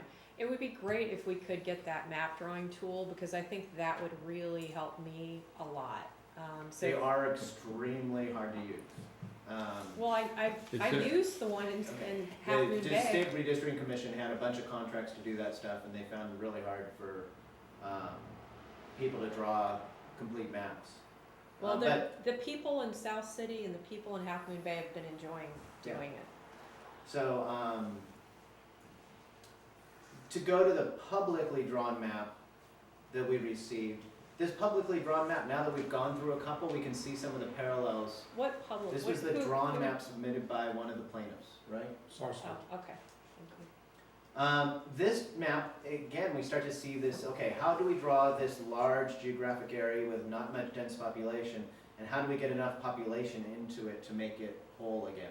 So I had not looked at this map until after I drew my maps, and they did not have the advantage of being able to see what I was drawing, but essentially you can see there's a similarity to the way that these maps are drawn. We have East Palo Alto drawn in here with a community. They split Redwood City up a lot, and they drew a map that went a lot further north here in order to try to meet that population density. Some things I really want to point out here, they violate for me rule number 1. This is more than 6% deviation. So they're a little bit off in that. In terms of other factors, they didn't get their Asian district to be a majority minority. That's something that you'll want to talk about with your attorneys, whether that's a goal or not. But they did get one of their districts to be 25% Latino, this district number 5. So it looks as though when they drew this district, they were trying to maximize the Latino population of this district as kind of one of their key criteria. Did we get one at 25? Did you get one at 25 I too? think I got one at 24. Close.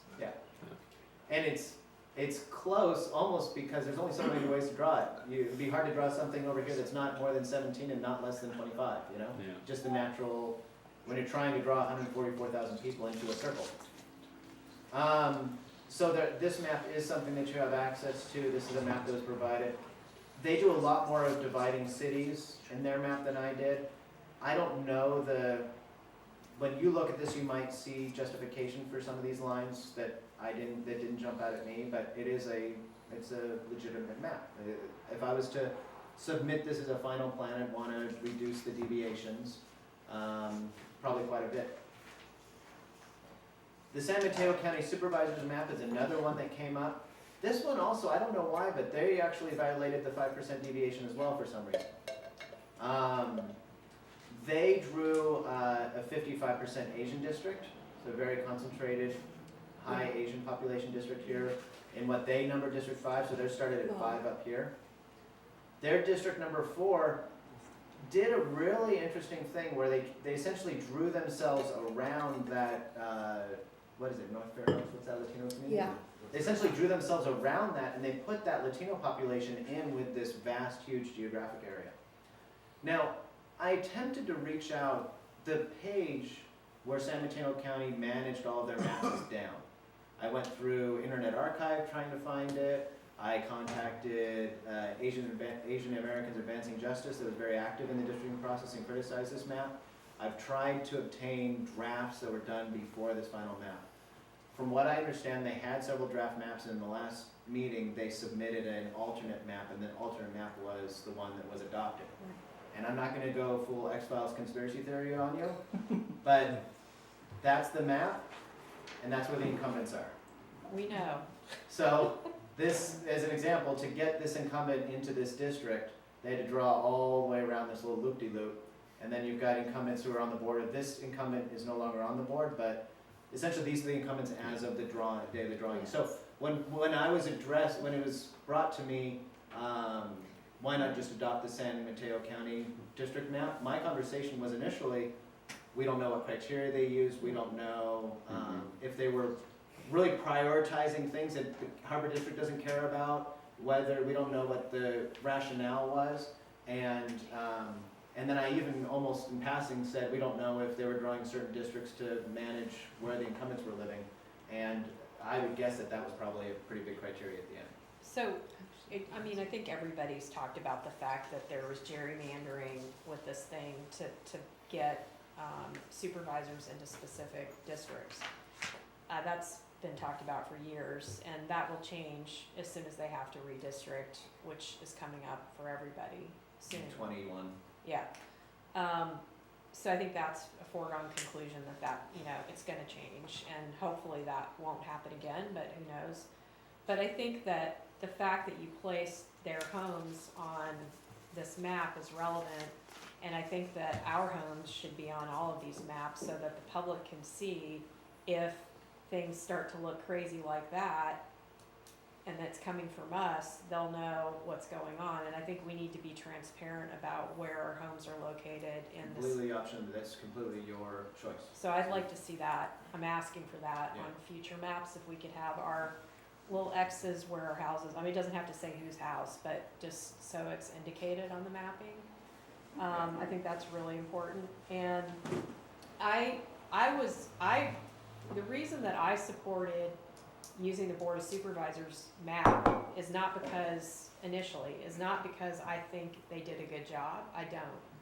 But with this map. But the reason that I supported it is because Sarsfield told me that we could just adopt that map and we wouldn't have to hire you. We could save the district a ton of money, and they would be okay with us just adopting that map. And I don't know about the other attorney, but he probably would have been okay with it too, since it's for such a short period of time and we're about to have to relook at it anyway because the new census is coming out. So I just saw it as a cheap way to move the process forward temporarily until we go through a proper process, which could only really be done when we get the new census data.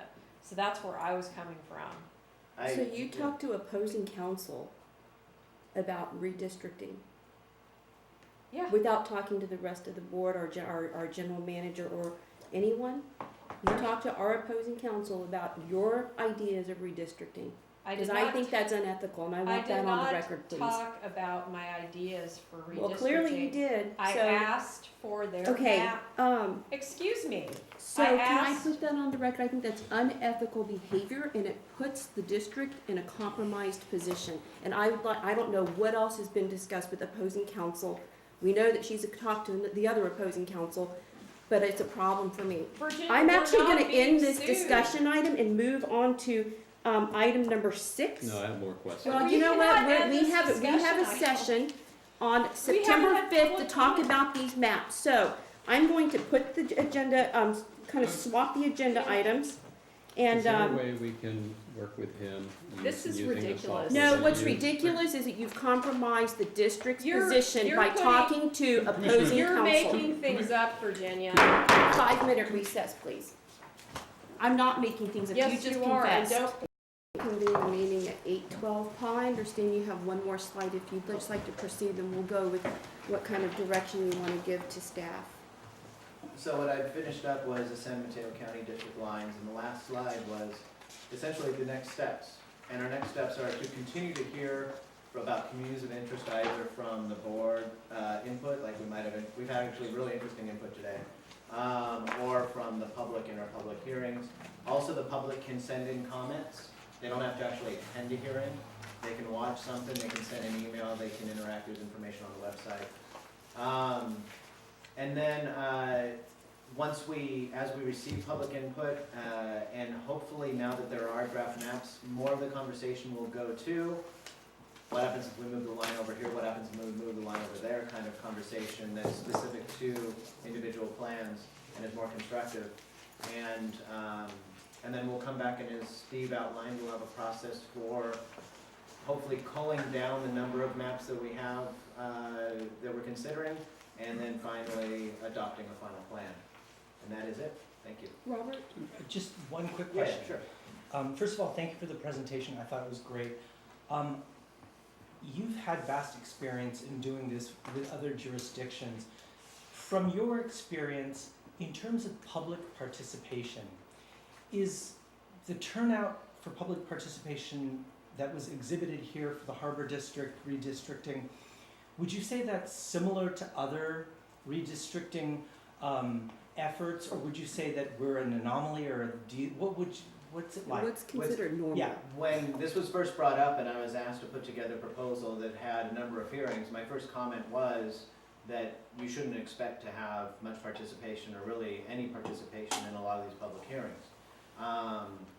I know the work that you do is extremely important, but then the community members probably have a lot of other things that seem more important to them than going to a meeting about redistricting.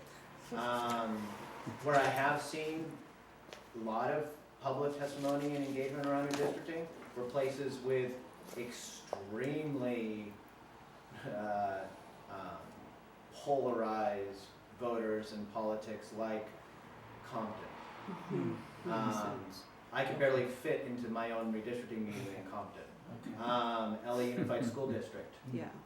Even the city of Santa Ana, that's undergoing a big lawsuit, and it's in the Orange County Register every time, and I walk into their hearing rooms and there'll be 200 people in there. There's only 4 or 5 that are actually there for the redistricting portion. So it is not something that has a huge amount of community engagement, in part because it's not something that affects individuals' daily lives much. If we were to say, draw districts, and each district was going to have a different fee when they went to use a service, then we might get the public engaged. Yeah. By just simply drawing redistricting lines, very little engagement, and I do a lot of presentations in front of a camera or in front of a few people. Thank you, that helps a lot. Thank you. Yeah. Okay, Steve, to Yeah, wrap it up, so- I think I had a question. we're wrapping it up. So if, I know you use software to develop these maps, and I'm looking at the esri.com website, which has a mapping tool, and I understand there's at least one other app or whatever that does that.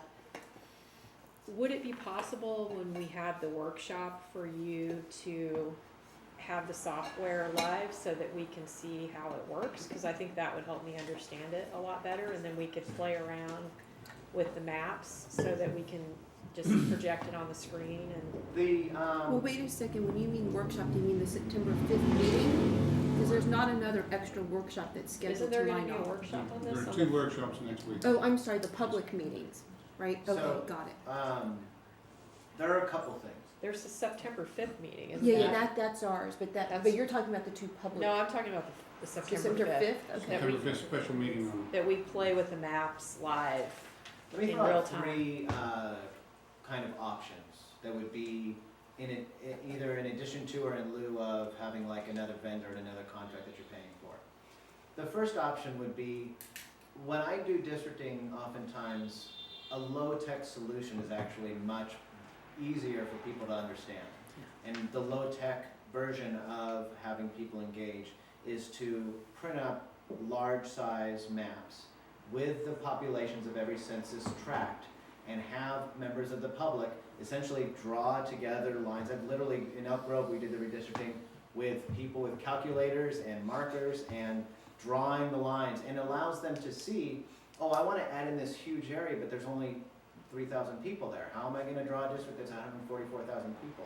So there is a low-tech solution to this potentially, is to have at the next public workshops bigger maps with the population of each census tract and the ability for people actually draw in a low-tech way ideas about maps and have that conversation. I just have that figured that debate. was gonna be part of that, The second way, right? it hasn't happened yet.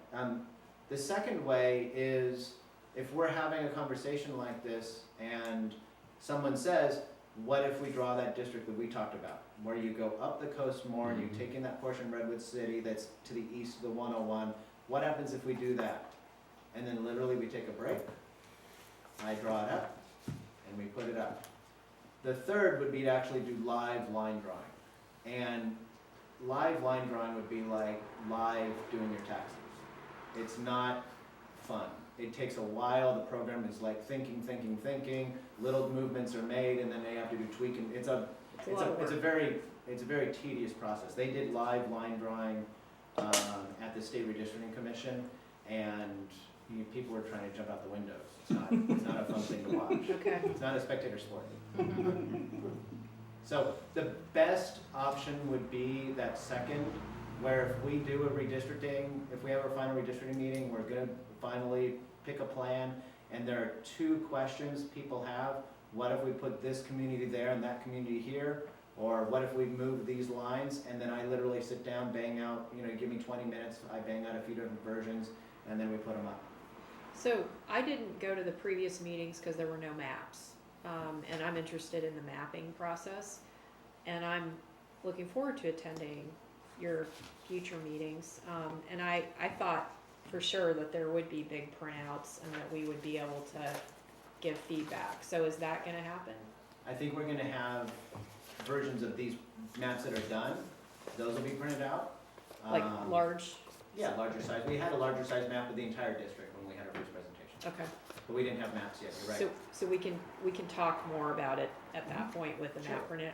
I think if we do that, plus we do this thing where, I think at the September 5th meeting, where we give input and say, hey, what would happen if you did this, and then we take a break and come back and look at that, that would be totally awesome, but I wouldn't wanna wait to the very, very last meeting to do that. It just Yeah, is, and this is also a situation where you can look at maps and you can submit to Steve some questions about, could Paul draw a map that does this, or could Paul draw a map that does that, and that would be excellent input.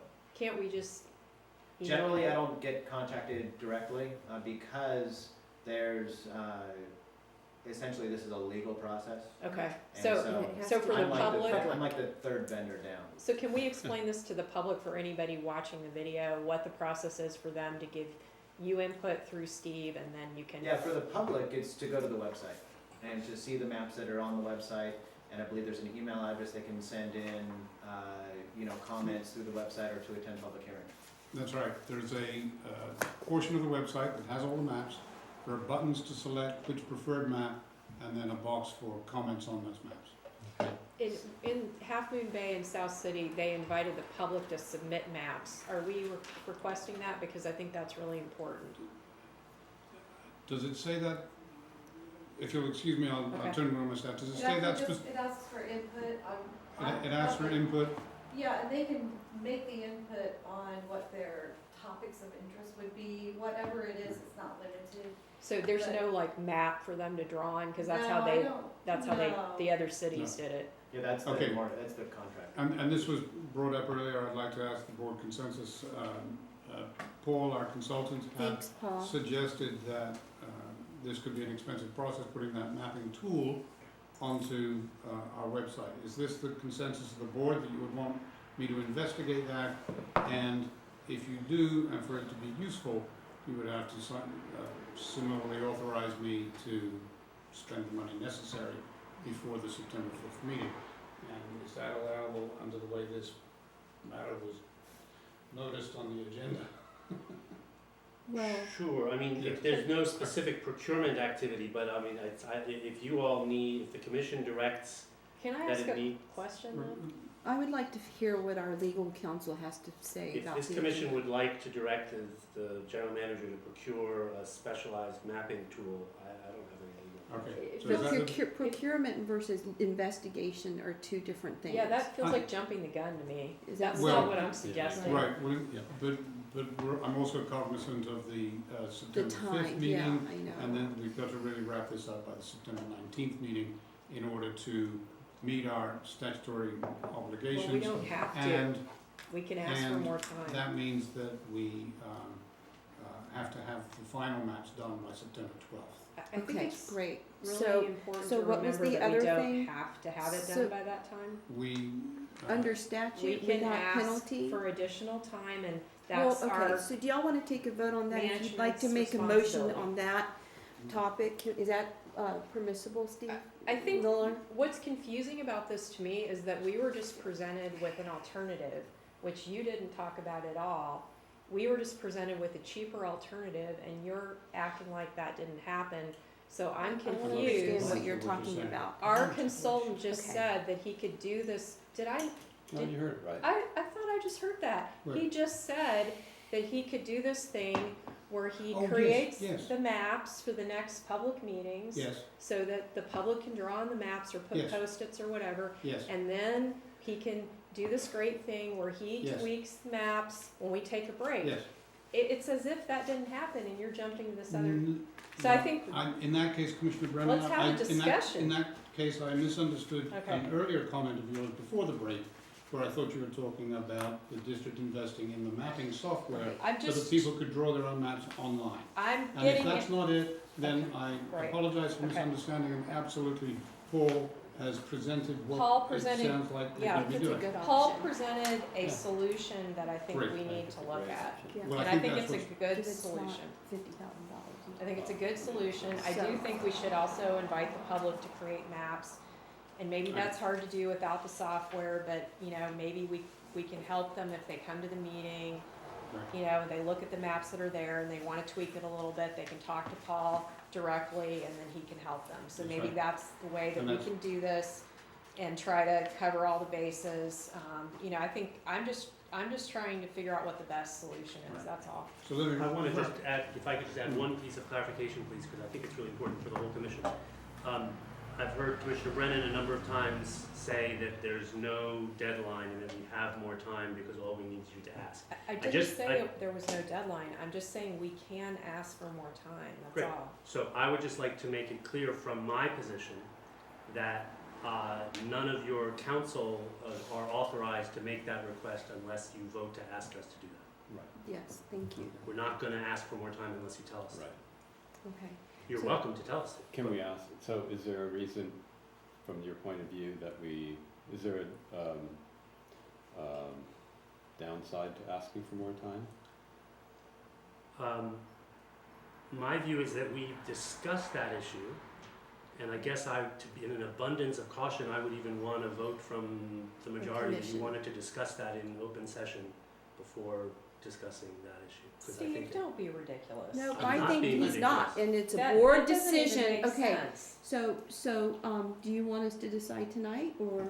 I We don't could care decide what tonight, you and then can we'll put decide the what you timeline like, to but I don't want rest. to have a discussion about the legal issues underlying asking for more time If we in an need open it- session unless you want to do that. If you we would like need to, I'm it, happy we to. should ask for it. At this point, we don't need it.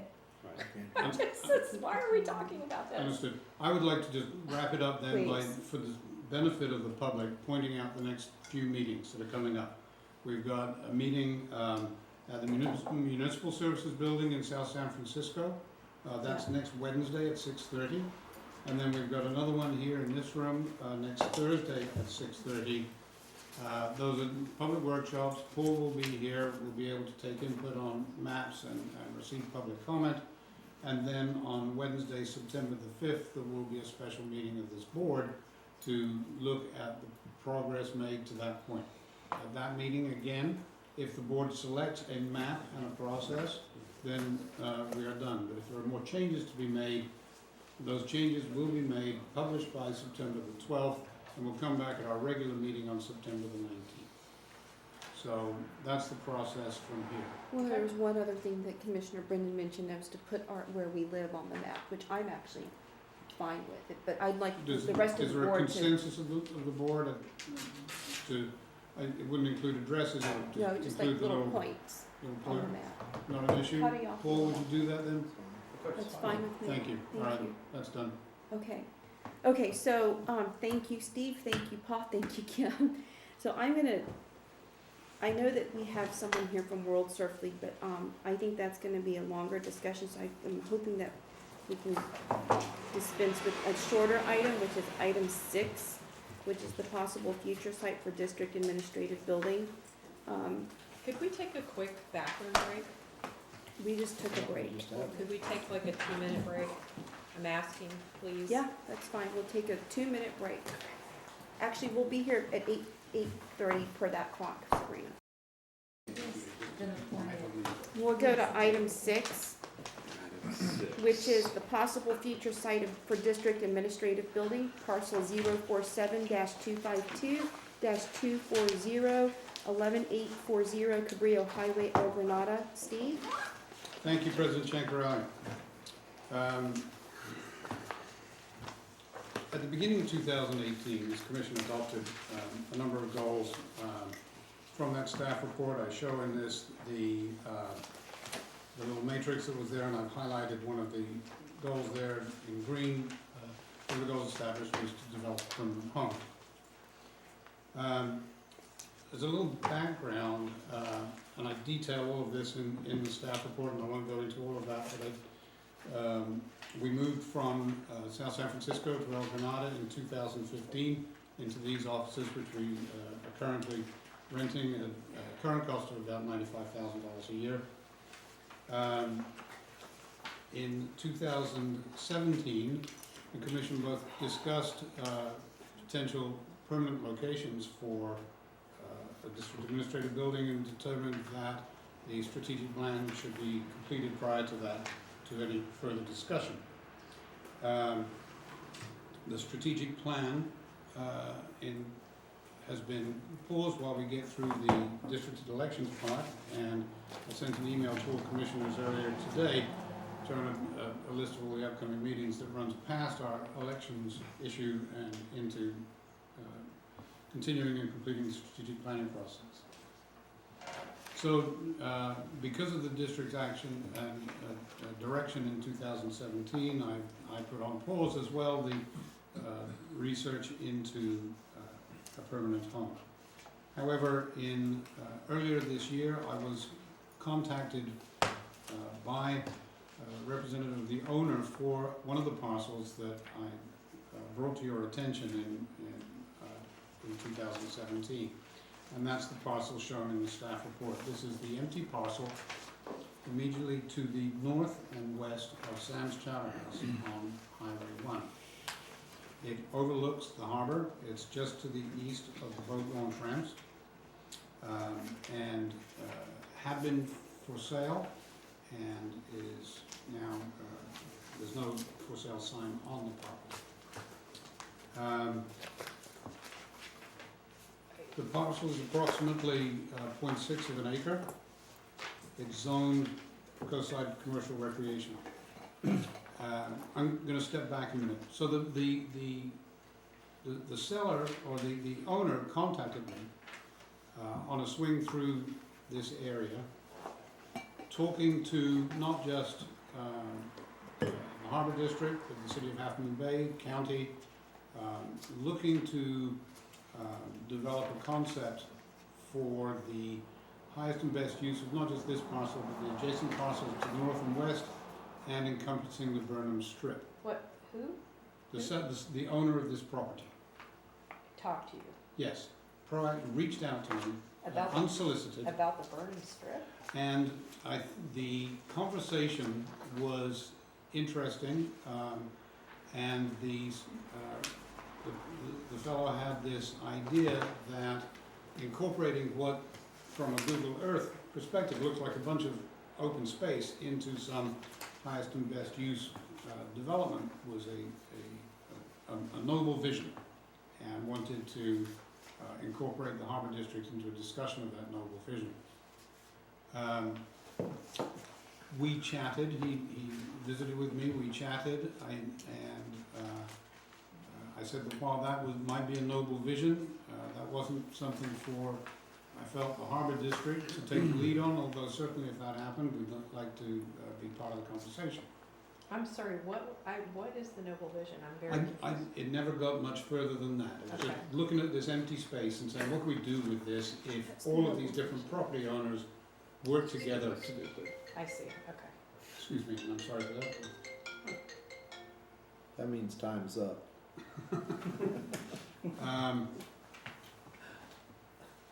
I did explain to the person what I imagined some of the challenges of his idea and concept would be: traffic, development, viewshed impacts, so on and so forth, and community objections to some grand thing. I talked to him about how I knew that the Burnham Strip was, there were already concept plans in place for passive recreation park in that location. Bit of chat back and forth, and then things went quiet for a while, and then in early July, he called again and we chatted, and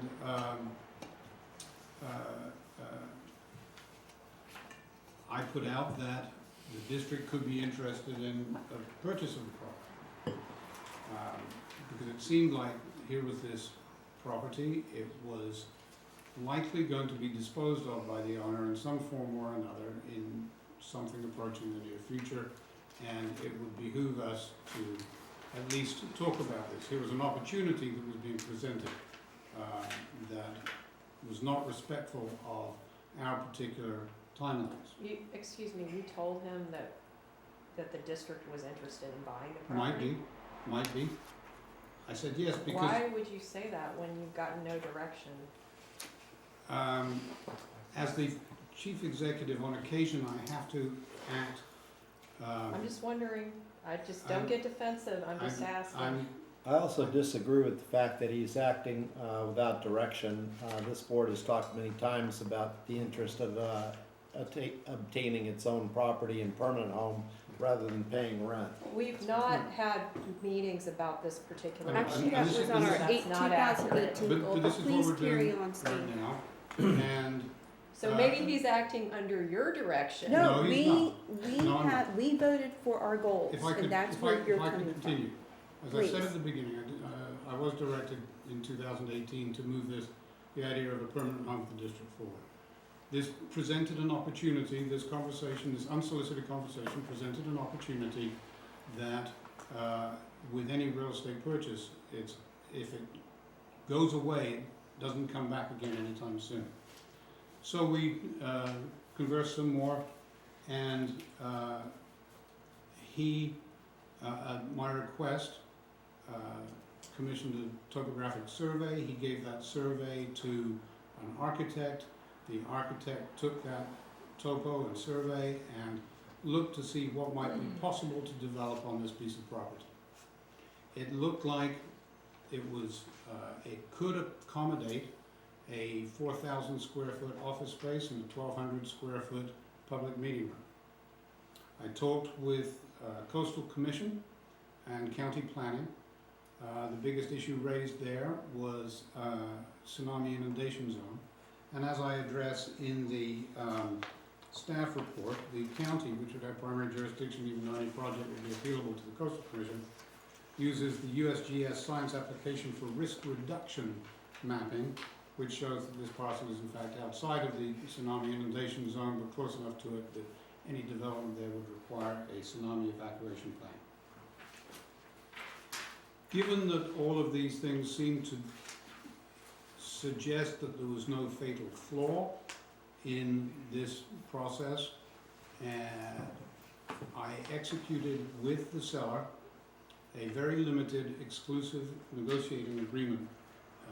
What that basically says is that for the term of that agreement, What, excuse me, you I'm- signed an agreement with them? I did, and then if I can explain, my goal there was to recognize that once this board package became public, the information would become public, and I wanted to make sure that this exclusive negotiating agreement would allow for this period between the publication of the board package and tonight for us to be the only individual, the only entity, that the seller is talking to. The exclusive negotiating agreement is constructed specifically to expire tonight unless it is authorized by this board to continue for an additional period of 90 days so that we can continue, if the board wishes, without any obligation to do our due diligence. I think the biggest due diligence and component that I've not addressed yet to date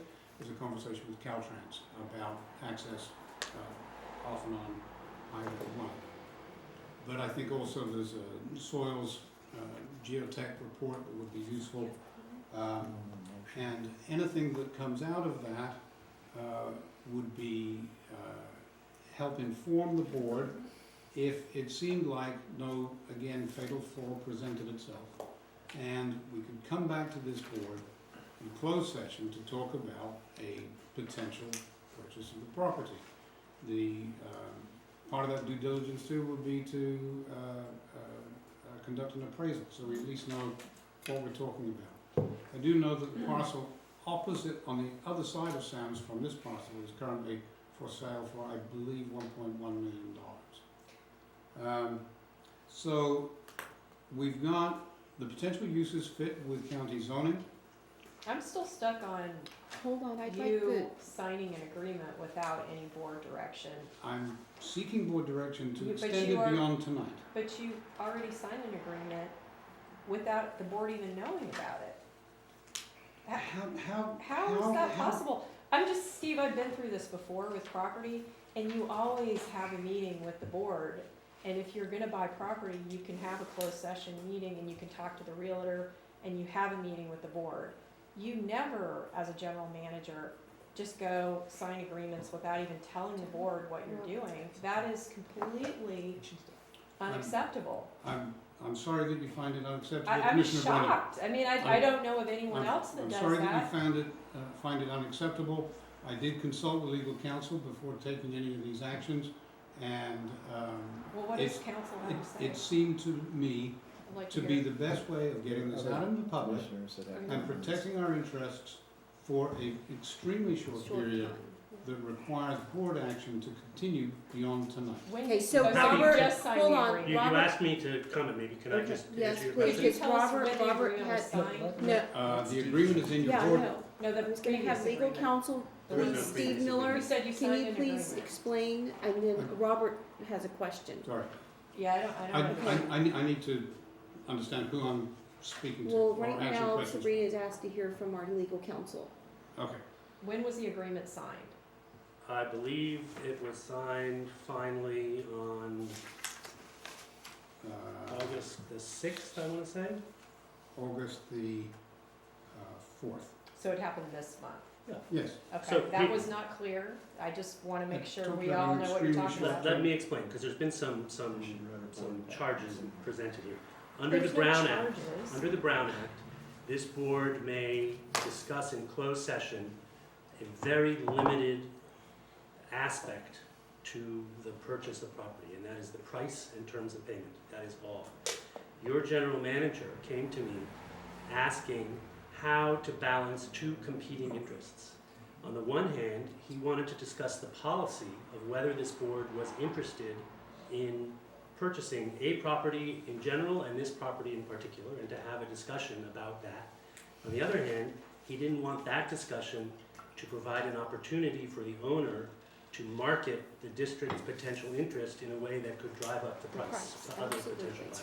Makes total And therefore, sense. I suggested that he enter into what was essentially a 5-day, or I guess it turned into a 2-week agreement to cover the time period during which this staff report would be public, so that this meeting could happen and this board could decide, yes, we are interested, in which case we would lock in the seller for an exclusive negotiating period going forward, and the discussions on price and terms and payment could happen in closed session without jeopardizing the district's position.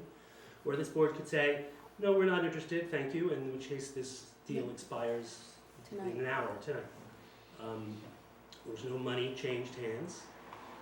There's no assumption of any risk on the part of the district. The only purpose of this agreement is to allow for this conversation to happen without it disadvantaging the district by making it appear that the property is of greater interest than it might otherwise be. So I will Robert? Thank you, Judge. Thank Robert? you. I have a comment. It's not a question, it's a comment. First of all, I would like to thank the general manager for jumping on this and actually seeing this and having, you know, sort of the foresight and the what's the right word?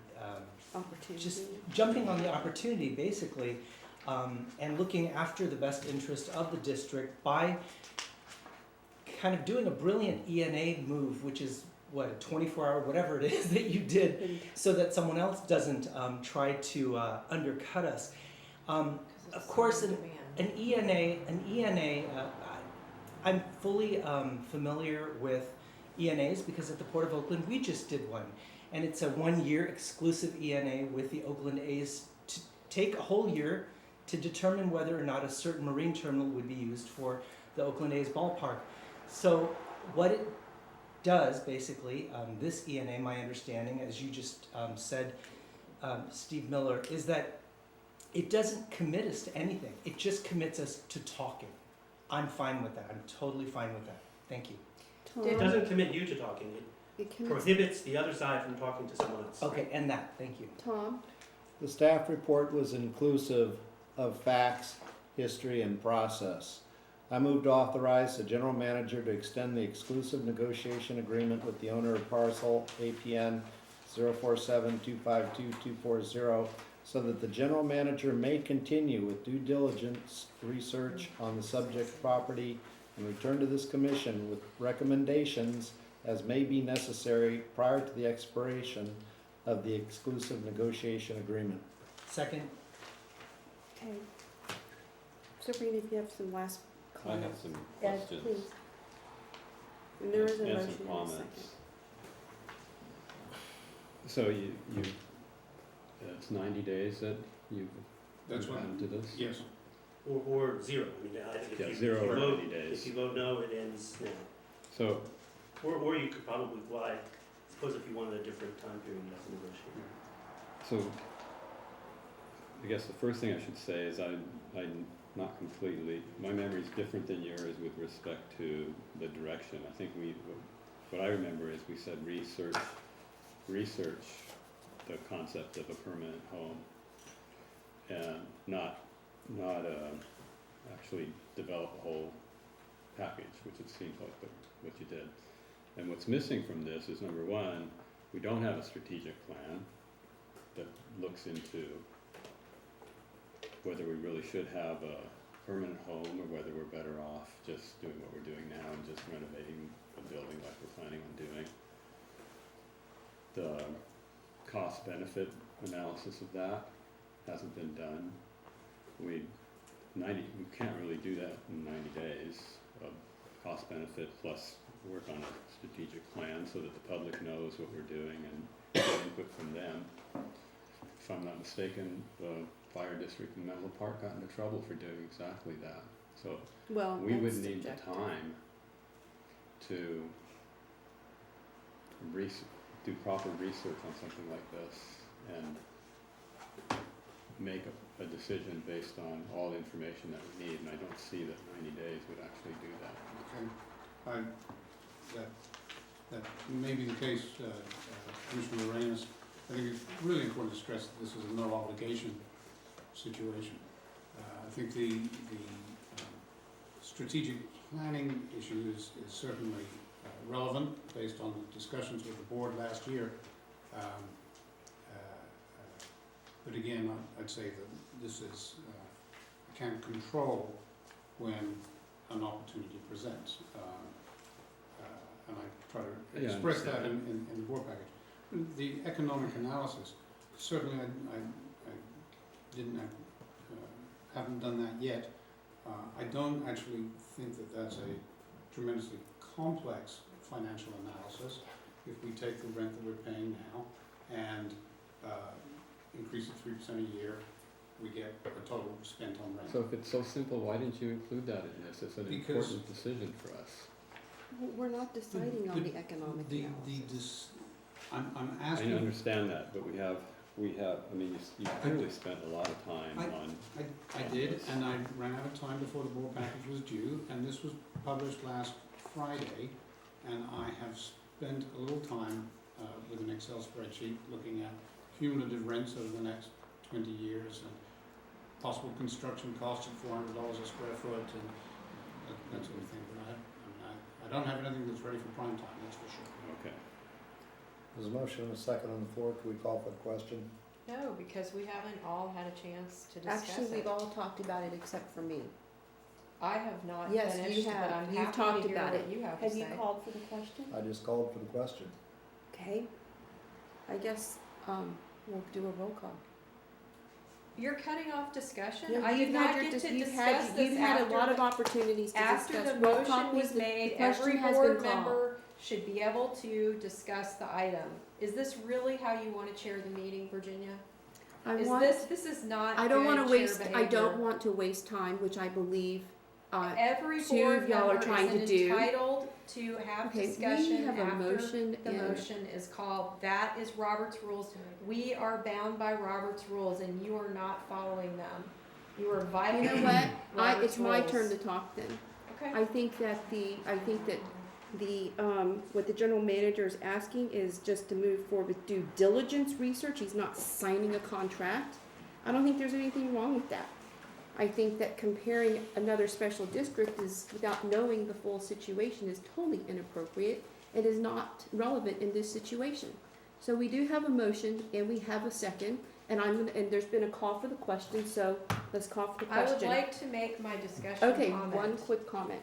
I have It's a few things I impossible. would No, like to okay. say Okay, in then, you know light of what? Let's discussion. call for the I will question. start regarding the strategic plan. No, I we're think calling for the question, please. regarding Thank the you, Debbie. strategic. There's Do a I roll really call. have to talk over There, you? there Can you is, please there's be a polite? motion, a second, Commissioners, and a Can you call please for the be question. polite? Commissioners, Can you please respect me? Two I minute- got two- voted onto two this minute- board Commissioners. Two just minute like break, you please, did. 2 minute break, yeah. Make my comments. I will do them as quickly as possible. Please. Thank you.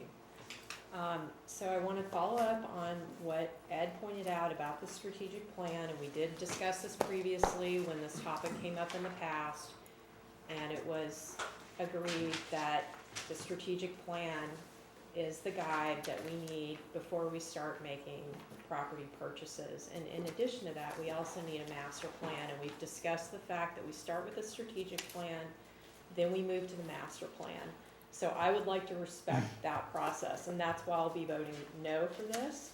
In addition to that, I think that we cannot understate the concerns about tsunami, inundation, and evacuation strongly enough. That is a major concern, as is sea level rise. Anywhere where there is tsunami inundation issues, there are also concerns about sea level rise, and all of those things need to be taken under consideration when making a property purchase on the coast side. In addition to that, we need to have a comprehensive traffic study.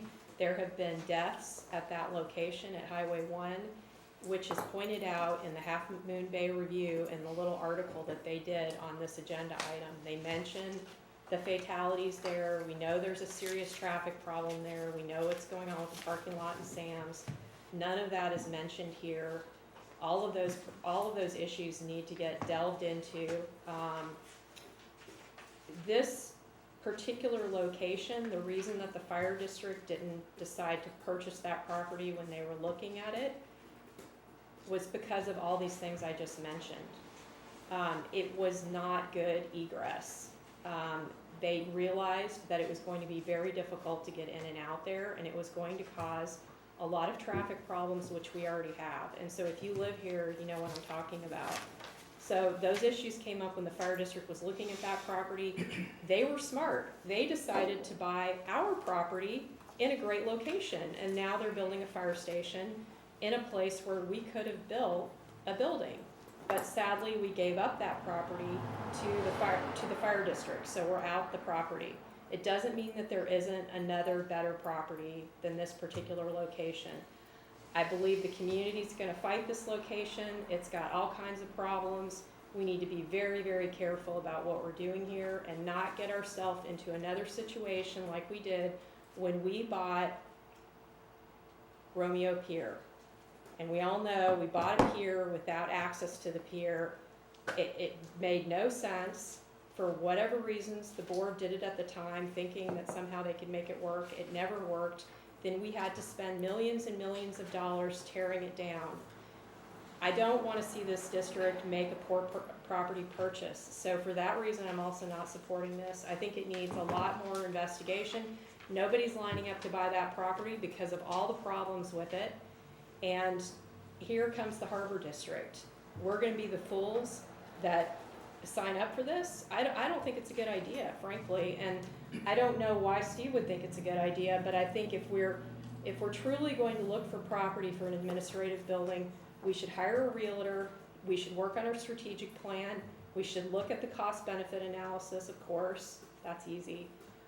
We should also consider the fact that the San Mateo Grand Jury just slammed the Menlo Park Fire Protection District for buying property without a strategic plan, and we are queuing ourselves up for an equally dismal grand jury report if we move forward with this without proper planning. And public input, where's the public input piece? There's been no one coming to our meetings saying we should buy that property. I've never once heard that from anybody. So I just think we need to be very careful in looking at this, and I think this whole thing with this contract is a complete waste of time. No one's rushing to buy that property, and it's certainly not a priority to any of my constituents. We have a lot of other things we need to fix. We need to renovate Johnson Pier. We should be prioritizing spending our money on visitor-serving facilities that benefit the public, not our management staff. Thank you. So Steve, so this due diligence research, what do you envision that to include? Did we do our vote? I thought we Yeah. called the question. question. Called the Okay. question. I just wanted to find out what the due diligence research would be, but. I'm happy to answer. I mentioned specifically in the staff report geotechnical. Yeah. I mentioned specifically appraisal. I mentioned in my oral report that I haven't yet talked to Caltrans. I think that there is some cost benefit to be done. I think I want to stress again that this is a no obligation agreement. We have not spent any money on any of this to date. That all of the funds have been, the topographic survey, there's a title report out there that the seller recently did, and the retaining of the architect who drew the little sketch on page 6-9. All of those costs have been borne by the seller. I think if the board directs me to move forward, then more issues will come up during the next 90 days. Right. If I mean, basically, it's not an obligation to purchase the property. no, Okay, no. of course okay. not. So there is a motion and a second, so, and they're calling for the question. I don't think there are any more comments, so roll call, please. Commissioner Lorenz, Nope. President Chancarelli, Aye? Commissioner Bernardo, Aye. Commissioner Brennan, No. Commissioner Mathush. Aye. Great, the motion carries. Then we'll go now to, we have 30 minutes. And I hate to keep prolonging this item 5, but there is another item that requires a vote today with regard to a financial situation, which is item 8, which is the 4 Point Harbor Launch Ramp Dredge Project. So I'd like to skip over to that. I'm sorry, Jessica. These are financial issues that have to be resolved. Okay, Steve or John? John, item 8. All right, this is a motion for board approval of a land use permit agreement between the district and San Mateo County. In May 2016, the district entered into a professional service agreement with consultant Brad Damitz to coordinate a routine maintenance dredge episode at the 4 Point Harbor Launch Ramp. Consultant Damitz also was working with the district efforts to identify funding for the Surfers Beach Sand Replenishment Pilot Project at Palo Point Harbor, or adjacent to Palo Point Harbor. Damitz was able to successfully secure grant funding for the Surfers Beach project from both the Ocean Protection Council and the Division of Border and Waterways. So the project is moving forward under board direction. The historic severe storm events, which occurred in early 2017, caused part of the launch ramp to be covered in sand very rapidly. The storms were deemed qualified for emergency disaster relief funds from FEMA Cal OES. Therefore, staff and Damitz worked to apply for debris removal emergency grant funding and were awarded up to $395,000 for reimbursement. Damitz applied for an emergency coastal development permit from the Coastal Commission and set to work on identifying a temporary staging site for the sand removed from the launch ramp so that it could later be beneficially reused for beach nourishment. With the assistance of Supervisor Horsley, Damitz and staff were able to coordinate a meeting with the Half Moon Bay Airport and the San Mateo County Planning Department. During this meeting, a suitable sediment staging area was identified at the Half Moon Bay Airport. Subsequently, FAA approval was obtained and the attached San Mateo County Land Use Permit Agreement was drafted by the county. The attached draft Land Use Permit Agreement is a work in progress, being further negotiated and reviewed by our district council, but the monthly $4,500 fee cannot be negotiated further. And we require the Harbor District Board approval now, tonight, to meet the County Board of Supervisors meeting deadline to be put on their September 4th agenda. The permit agreement fee established by the San Mateo County will be until the sediment is removed. Staff anticipate the sediment being removed and beneficially reused within a 1-year period. Costs for the proposed sediment staging and storage will be submitted for reimbursement by the already approved FEMA Cal OES emergency grant funding. Therefore, staff recommends the board authorize the motion to allow the general manager, after further review and approval from district council, to execute a land use permit agreement with the county of San Mateo for the staging of 1,600 cubic yards of sediment at the Half Moon Bay Airport, which will be removed from the Palo Point Harbor launch ramp for a sum of $4,500 per month. Okay, open it up for discussion or questions. Unless there's a motion. Robert? I'd like to make a motion to authorize the general manager to execute a land use permit agreement as may be amended and agreed by both parties with the County of San Mateo for the staging of 1,600 cubic yards of sediment at the Half Moon Bay Airport, which will be removed from the Pillar Point Harbor launch ramp for a sum of $4,500 per month. Second. Okay, any discussion, Ed, Sabrina? I just had a question, if you could fill us in on, the airport property and how the discussions went with that, and I don't know the background on that. We looked at multiple.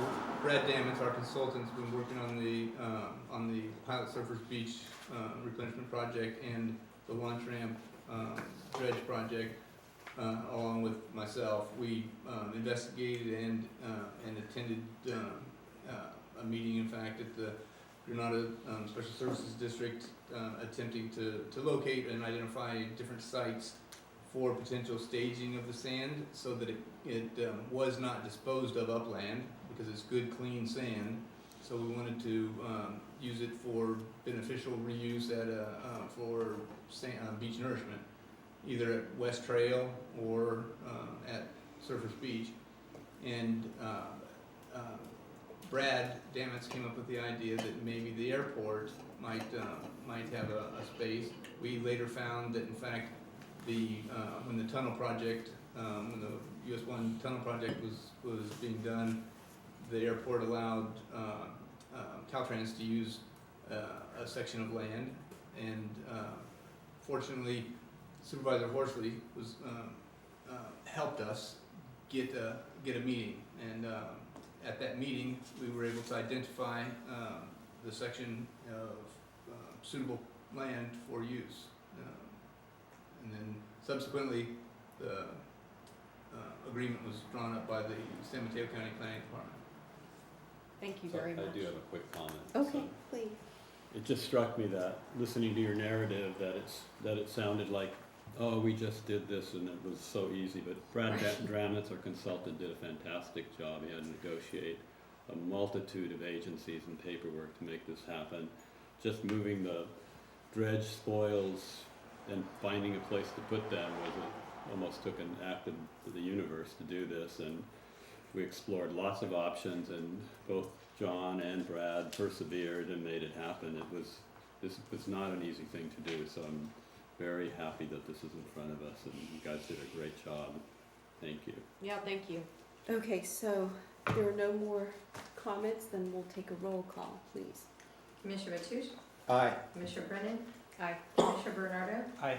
President Chamberlain, Aye. Commissioner Willis. Aye. Great, the motion carries. And now we'll get to item 5. Thank you for your patience. The subject is the Mavericks Surf Contest. World Surf League requested change the season opening date from November 1st to October 1st. And we do have a public comment, but if you'd like to start with the staff report, Anita, then we can take public comment after. The World Surf League currently holds a district permit to use the property controlled by the Harbor District for a surfing event at Mavericks Surf Break. The permit is in effect from November 1st, 2016 through March 31st, 2021, with annual seasons running from November 1st through March 31st. Within each of these seasons, the permit is in effect for a single day, depending on weather and conditions. The World Surf League is now requesting that the opening date be changed to October 1st instead of November 1st of each year. And the two primary reasons that World Surf League would like this is because, one, it will increase the length of the season for the one-day event and therefore increase the probability of holding such an event and a successful event. And two, the World Surf League holds 2 other big wave events, one in Portugal and one in Hawaii, and those events both have October 1st as their opening dates. Therefore, if we move our date, this will allow the World Surf League to have consistency between all 3 of their events. Staff sees no impact to the district in moving the date to October 1st, as the 2 projects that are going on, the sidewalk improvement project at Phillip Point Harbor will be underway during both months, so it doesn't matter if it starts October 1st or November 1st.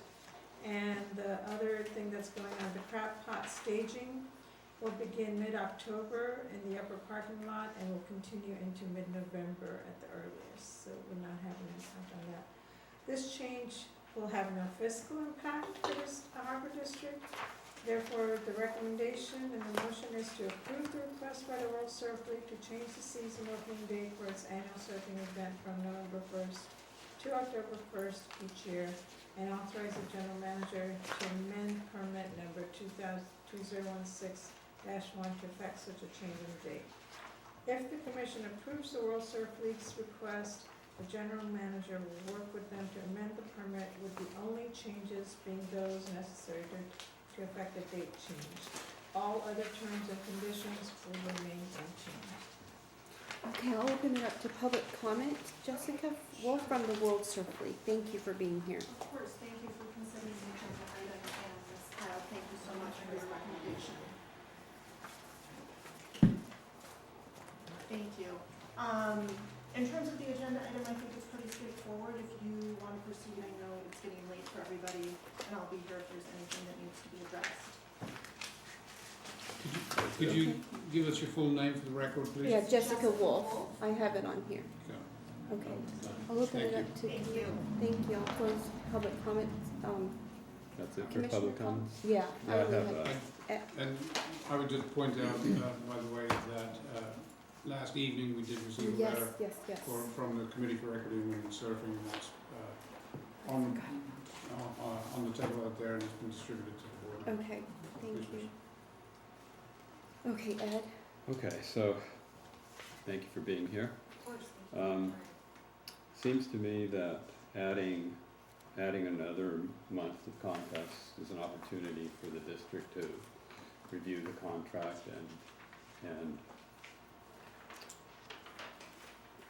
make sure that the terms, because we received this from this contract is, if I understand this correctly, it came from the bankruptcy court. We had no Yes. say in what we had made no changes, so this is essentially the same contract that, the Mavericks LLC folks had, if that's their name, is that correct? Yes. So, it's an opportunity to say, okay, well, since we're gonna extend some, there's something in it for us, we'll give you a month, and we review the contract to the terms that may be a little bit better, or maybe it's just fine, but it seems like it's an opportunity. Another aspect that occurred to me is that if we're going to give WSL a month, we should prorate that, add the cost to the cost of the permit, just prorate that permit fee, whatever that number is, I'm not sure what it is, but Is it it's pretty straightforward. 20% more? I can clarify that. That's what it would be. There's a permit application fee and a permit fee, they're separate things. The permit application fee is $5,000, that would go to 6. The permit fee itself is $11,600, that would go, under the scenario you present, to $13,920. So there would be a financial impact of There more could be than. if the board If we decide to Right, do that. right, directed that, but and in the Commissioner report it said there would be. Lorena's more. mentioned this to me yesterday, and to be quite honest, I wish I told her myself. Would we just call that a 20% increase, or how would that be included in a motion? Well, I think that, first of all, I think it's, and maybe District Council will weigh in, but the request is for a month's change. Mhm. And if the board approves that, that's the change that we make. If the board layers other stuff on there, then it becomes a negotiation with World Surf League. Yeah. And we wouldn't get to arbitrate, they may say, oh, well, never mind, it's not worth it to us, Yeah, and it stays the way it is. And that's true. that's So what we'd would go happen. back to them for consideration. And absolutely, if the board chose to, Yeah. to prorate the fee up, then I would have a conversation with World Surf League.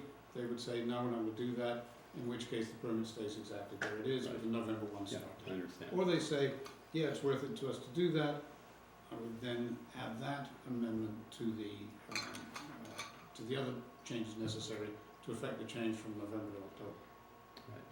And just another point of reference is that adding another month seems like, well, we're just gonna add another 20%, or we're just gonna expand the time frame, but the impact on the community is relatively large, and I'll explain. So, our experience with other Mavericks contests is there's a window of time. The news, the contest organizers say to the news folks, 5 more days and we'll let you know that there will be a contest. There's a big swell coming. They don't have the contest. Yet the public comes in hordes to the community. So traffic gets all jammed up, or there's a large impact on the local environment. The Pillar Point Bluffs gets packed with people. So there is an impact. It's just not an arbitrary, I want more money for the district, but October's Pumpkin Festival, so we yeah, have there's a lot also of, Pumpkin Festival. lot So going on. I'm just saying that adding another month, especially in the front end, does have an impact. And I know that part of the money-making operation of running a surf contest is the hype that happens and the advertising that happens. It's part of the whole scenario. So I understand that. So I just wanted to point that out. Okay, Sabrina? Were you done? Ed? Yeah. Okay. So I move that, we approve the request by the World Surf League to change the season opening date for its annual surfing event from November 1 to October 1 each year, and authorize the general manager to amend permit 2016-1 to effect such change in date, and add the following additional terms and conditions to the permit. Permittee shall pay 20% more in annual fees. Permittee shall provide and ensure that equal prize money is available and awarded to all similar heats in the Mavericks surf competition regardless of gender. Specifically, identical amounts of money shall be available and awarded for both the female division and the male division, first place winner, second place winner, and throughout the competition through the participant level. Female and male competition winners shall be awarded the identical sum of prize money, compensation, goods, and other prizes. Permittees shall provide a minimum of 3 heats each for the female division and male division. Permittees shall provide and ensure equal media access for the male division and female division. This access shall include, but is not limited to, providing female media and male media representatives fair and equal access to the competition and all activities associated with the competition. Almost done. Athletes as a group can designate at least 6 total media representatives, as can male athletes for print, photography, and videography. Permittees shall provide and ensure that the male and female divisions have equal equipment of equal quality, specifications, and quantity. Permittees shall provide and ensure that the male and female divisions shall have equal logistical support available, including but not limited to travel expenses, airfare, quality of hotels, and meals. Can I get a second? I'll second. Roll call. Commissioner Bernardo? No. Commissioner Brennan? Aye. President Chacon? No? Commissioner Lorenz? Aye. Commissioner Mathush? No. So the motion fails, but I do want to make a comment since no one else got to comment before the grandstanding started. I do think that those issues that were brought up by this letter that we received from public comment are legitimate issues, but I'm not sure that this is the right place and time to deal with those. But if Steve McGraw, our general manager, could let us know when is the appropriate time to address those issues of equity, which I believe in, that would be great, because I do want to have us weigh in. I just don't know if this is how we can insert that into this situation right now. I'm not quite sure could you repeat So- that? I don't understand the question. I would like to know what we can do as a commission, which is not, and I'd like to hear from Steve, what opportunities we have to address the equity issue, because I agree with y'all on that, but I don't think this is the appropriate motion. And I don't want it to be that conditional, but I don't know, I mean, maybe I'm wrong, but we never had a chance to debate it or I'm to okay with discuss it. discussing it. So can I Again, hear what the general? As I said earlier, any change to the permit conditions is a negotiation and cannot be arbitrarily and unilaterally laid onto the permit by the commission. So I have to say that the opportunities to do that Is are. that accurate though? Can't we make changes to the permit? No? So how does it work? I know, It says can I contract, just it have my requires- question So- answered, so- please? Two sides. I'm just wondering what So the it's- attorney says. When there's a desire for a mutual bilateral conversation, or when it's time to issue a new permit. This one, as the staff report said, goes through March Right. of 2021. Okay. Tom? I move to approve the request by the World Surf League to change the season operating date for its annual surfing event from November 1 to October 1 each year, and authorize the general manager to amend permit 2016-1 to effect such a change in date and potential fee change. Second. I'm sorry, I was unclear about the last part of the. Well, I added 4 words, and potential fee change. In other words, same thing, General Manager McGraw's been talking about, this is negotiation. So is your approval conditioned upon the receipt of an increased monthly fee? This says, to amend the permit, in the negotiation. Did you say there was some negotiation, you're gonna ask them if they wanna do it? Can I try to help? Yes, Yes. yes, would you please? I think your staff needs some direction on 2 possible motions. Motion 1 would be to grant the request to change from November to October, full stop, or grant the request to change from November 1 to October in exchange for a proportional increase in the permit fee reflecting an additional 1 year's month, or 20% more, or $6 million more, or equal prize money for women. Whatever the additional conditions are, I think would be helpful for you to direct your staff as to what you want. So if I added in exchange for the amended time. Well, why don't you just tell me what it is that you're hoping to Okay, make the motion to make? if you wanna do the amended fee that everybody wants, let's look at it. You'd like to increase, you'd like to ask the World Surf League to pay 1 month's larger fee, is that what you're suggesting? Well, A Prorated. prorated Right. increase equivalent, that To 1 month, commensurate that'd be with an increase from 5-month to 6-month period. so can I ask a question? When do we have to do this by? Because I think that a lot of us has brought up a lot of good issues. But can this be decided at the September meeting? So that we You are not can, required to take any action at all, you could just You- vote Right. this down right now. You could send, We need to look into this well, more. that's what I'm saying. How do we You get just more Move on time? to the next item. or Move on. Well, So, Or vote Don't no. vote for it. you can vote for the simple motion, the motion that ties it to a prorated fee, another motion, take no action. I will say that the joint task force has already started meeting on this. I know that World Surf League is still working on some of the other permits as well, those aren't in place yet. The well, I joint mean, task what I'm force- saying is if we did more Yeah. research Well- on this and we had more time, then we can have a better decision, a more informed decision that we can make. Perfectly You need to- reasonable to me. You need to To direct move me it on to the the research. September Okay, 19th could I meeting. amend the Yeah. motion to exactly what's written here, and the last 4 words would be tied to prorated fee? Well, Would that suffice?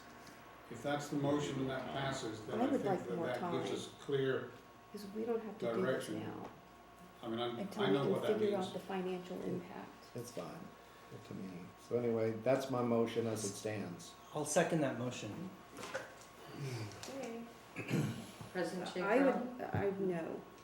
No? Commissioner Bernardo? Yes, aye. Commissioner Lorenz? No. Commissioner Mathush? Aye. Commissioner Brennan? No. So the motion fails, but I can see the merits to both motions. So I actually would like to have more time so that we can address the equity issue, which the public comment letter that we received today talked about, and to actually put some dollar amount, whether it's prorated, you can say prorated. That's not to say I don't want to do this, but I don't think that we have, I thought that There's a- we couldn't have a condition like that. So I misunderstood, but I think it would Okay. serve the whole district and the board if we put it out an extra month. And if y'all need a motion for that, that's fine, or if y'all are fine with this consensus of putting this back on the agenda for the September 19th agenda. Well, If you wanted to address equity, I mean, perhaps the person to ask that of I think the is- thing to do is just is- move on to the next agenda item. No, I want to give the board, the staff direction, and I'm just trying to get a consensus if we want to bring this back in September. would it be helpful, Virginia, if we had input from the committee we could have someone from the committee Something, yeah, Come something and more speak than to what we us. have. WSL. And a Sure. calculation, an understanding of what, it's not true necessarily that there's no fiscal impact. That's what I'm saying. It could be an increase. I just don't think that it's fair to vote for something where I don't know. We could It's get very clear that it's very divided right now. Well, And there that is- means that none of us have all the information that we There is probably need. speaking of fiscal impact, there is a fiscal impact on the women athletes. They're No, not. I know, but I'm talking about the We district could and what ask we can do. WSL and the Q to join in a meeting, and we can have a public discussion at our next meeting. I hate to ask you to do that, but Jessica, I really think that there are so many other issues that, I would like to, if I can get a consent, and you wanna speak I was just gonna answer your question about the fiscal Yeah, good. impact, or? about coming back for another meeting. Oh, okay, please. And you know, we're happy to address any issues and I can take this back, you know, to my organization and see if this would even be something that we wanna, you know, continue with asking for, because we're getting up to the date anyway, so it might not make sense Well, if at you're that ready point today, to you'd be ready change. by September 19th, right? Right, but then if we're doing it September 19th, and then we have to be ready by October 1st, I don't know, I need to speak to my events team about that, so Okay. it's something, you know, we can let you know if it's Mhm. something that, you know, then we'll end up just taking off the agenda. So I can go back to them with that, and if not, we'll just keep I mean, how, we'll what just is the keep the board, November 1st date. okay, what is the board think? I think Bring it's a it great back idea. another meeting, and, I would say we're not gonna have time to discuss Johnson Pier after this, so I'd say motion to adjourn. Well, wait, let's One thing. dispense with this first. So, do we have a, I'm sorry, do that we was have, hysterical. a consensus on bringing this back to the September 19th meeting? Or, If the World Surf League, does not withdraw their request, okay, then we'll bring it back. I will bring it back. Does that, okay, Absolutely. okay, that's the Okay. consensus Thank then? Yeah. Okay, great, okay, thank you. Thank you. Then we'll move on to the Johnson Pier, we have like 4 minutes. But we do have time. I would request an extension of time if we wanted to do that item. Well, how, I move that we extend the meeting by 15 minutes. is there a second? I'll second. Roll call? Commissioner Mathush, No. Commissioner Lorenz, Aye. President Shankarelli, No. Commissioner Brennan, Aye. Commissioner Bernardo. No. Okay, the motion fails. Okay, so,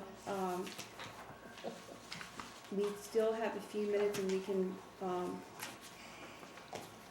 about, unless, we can talk about the 2 consent items that were pulled. Yeah. I think it might, it's gonna take more than 2 minutes. Okay, then we can put this over, is there a motion to adjourn then? I think there was. Second? Roll call, please. Commissioner Brennan, No. Commissioner Mathush, Yes. Commissioner Lorenz, No. Commissioner Bernardo, Aye. President Shankarelli. Aye, the motion carries. Thank you, the meeting's adjourned. That was a good solution. Yeah, it's really- We can have it.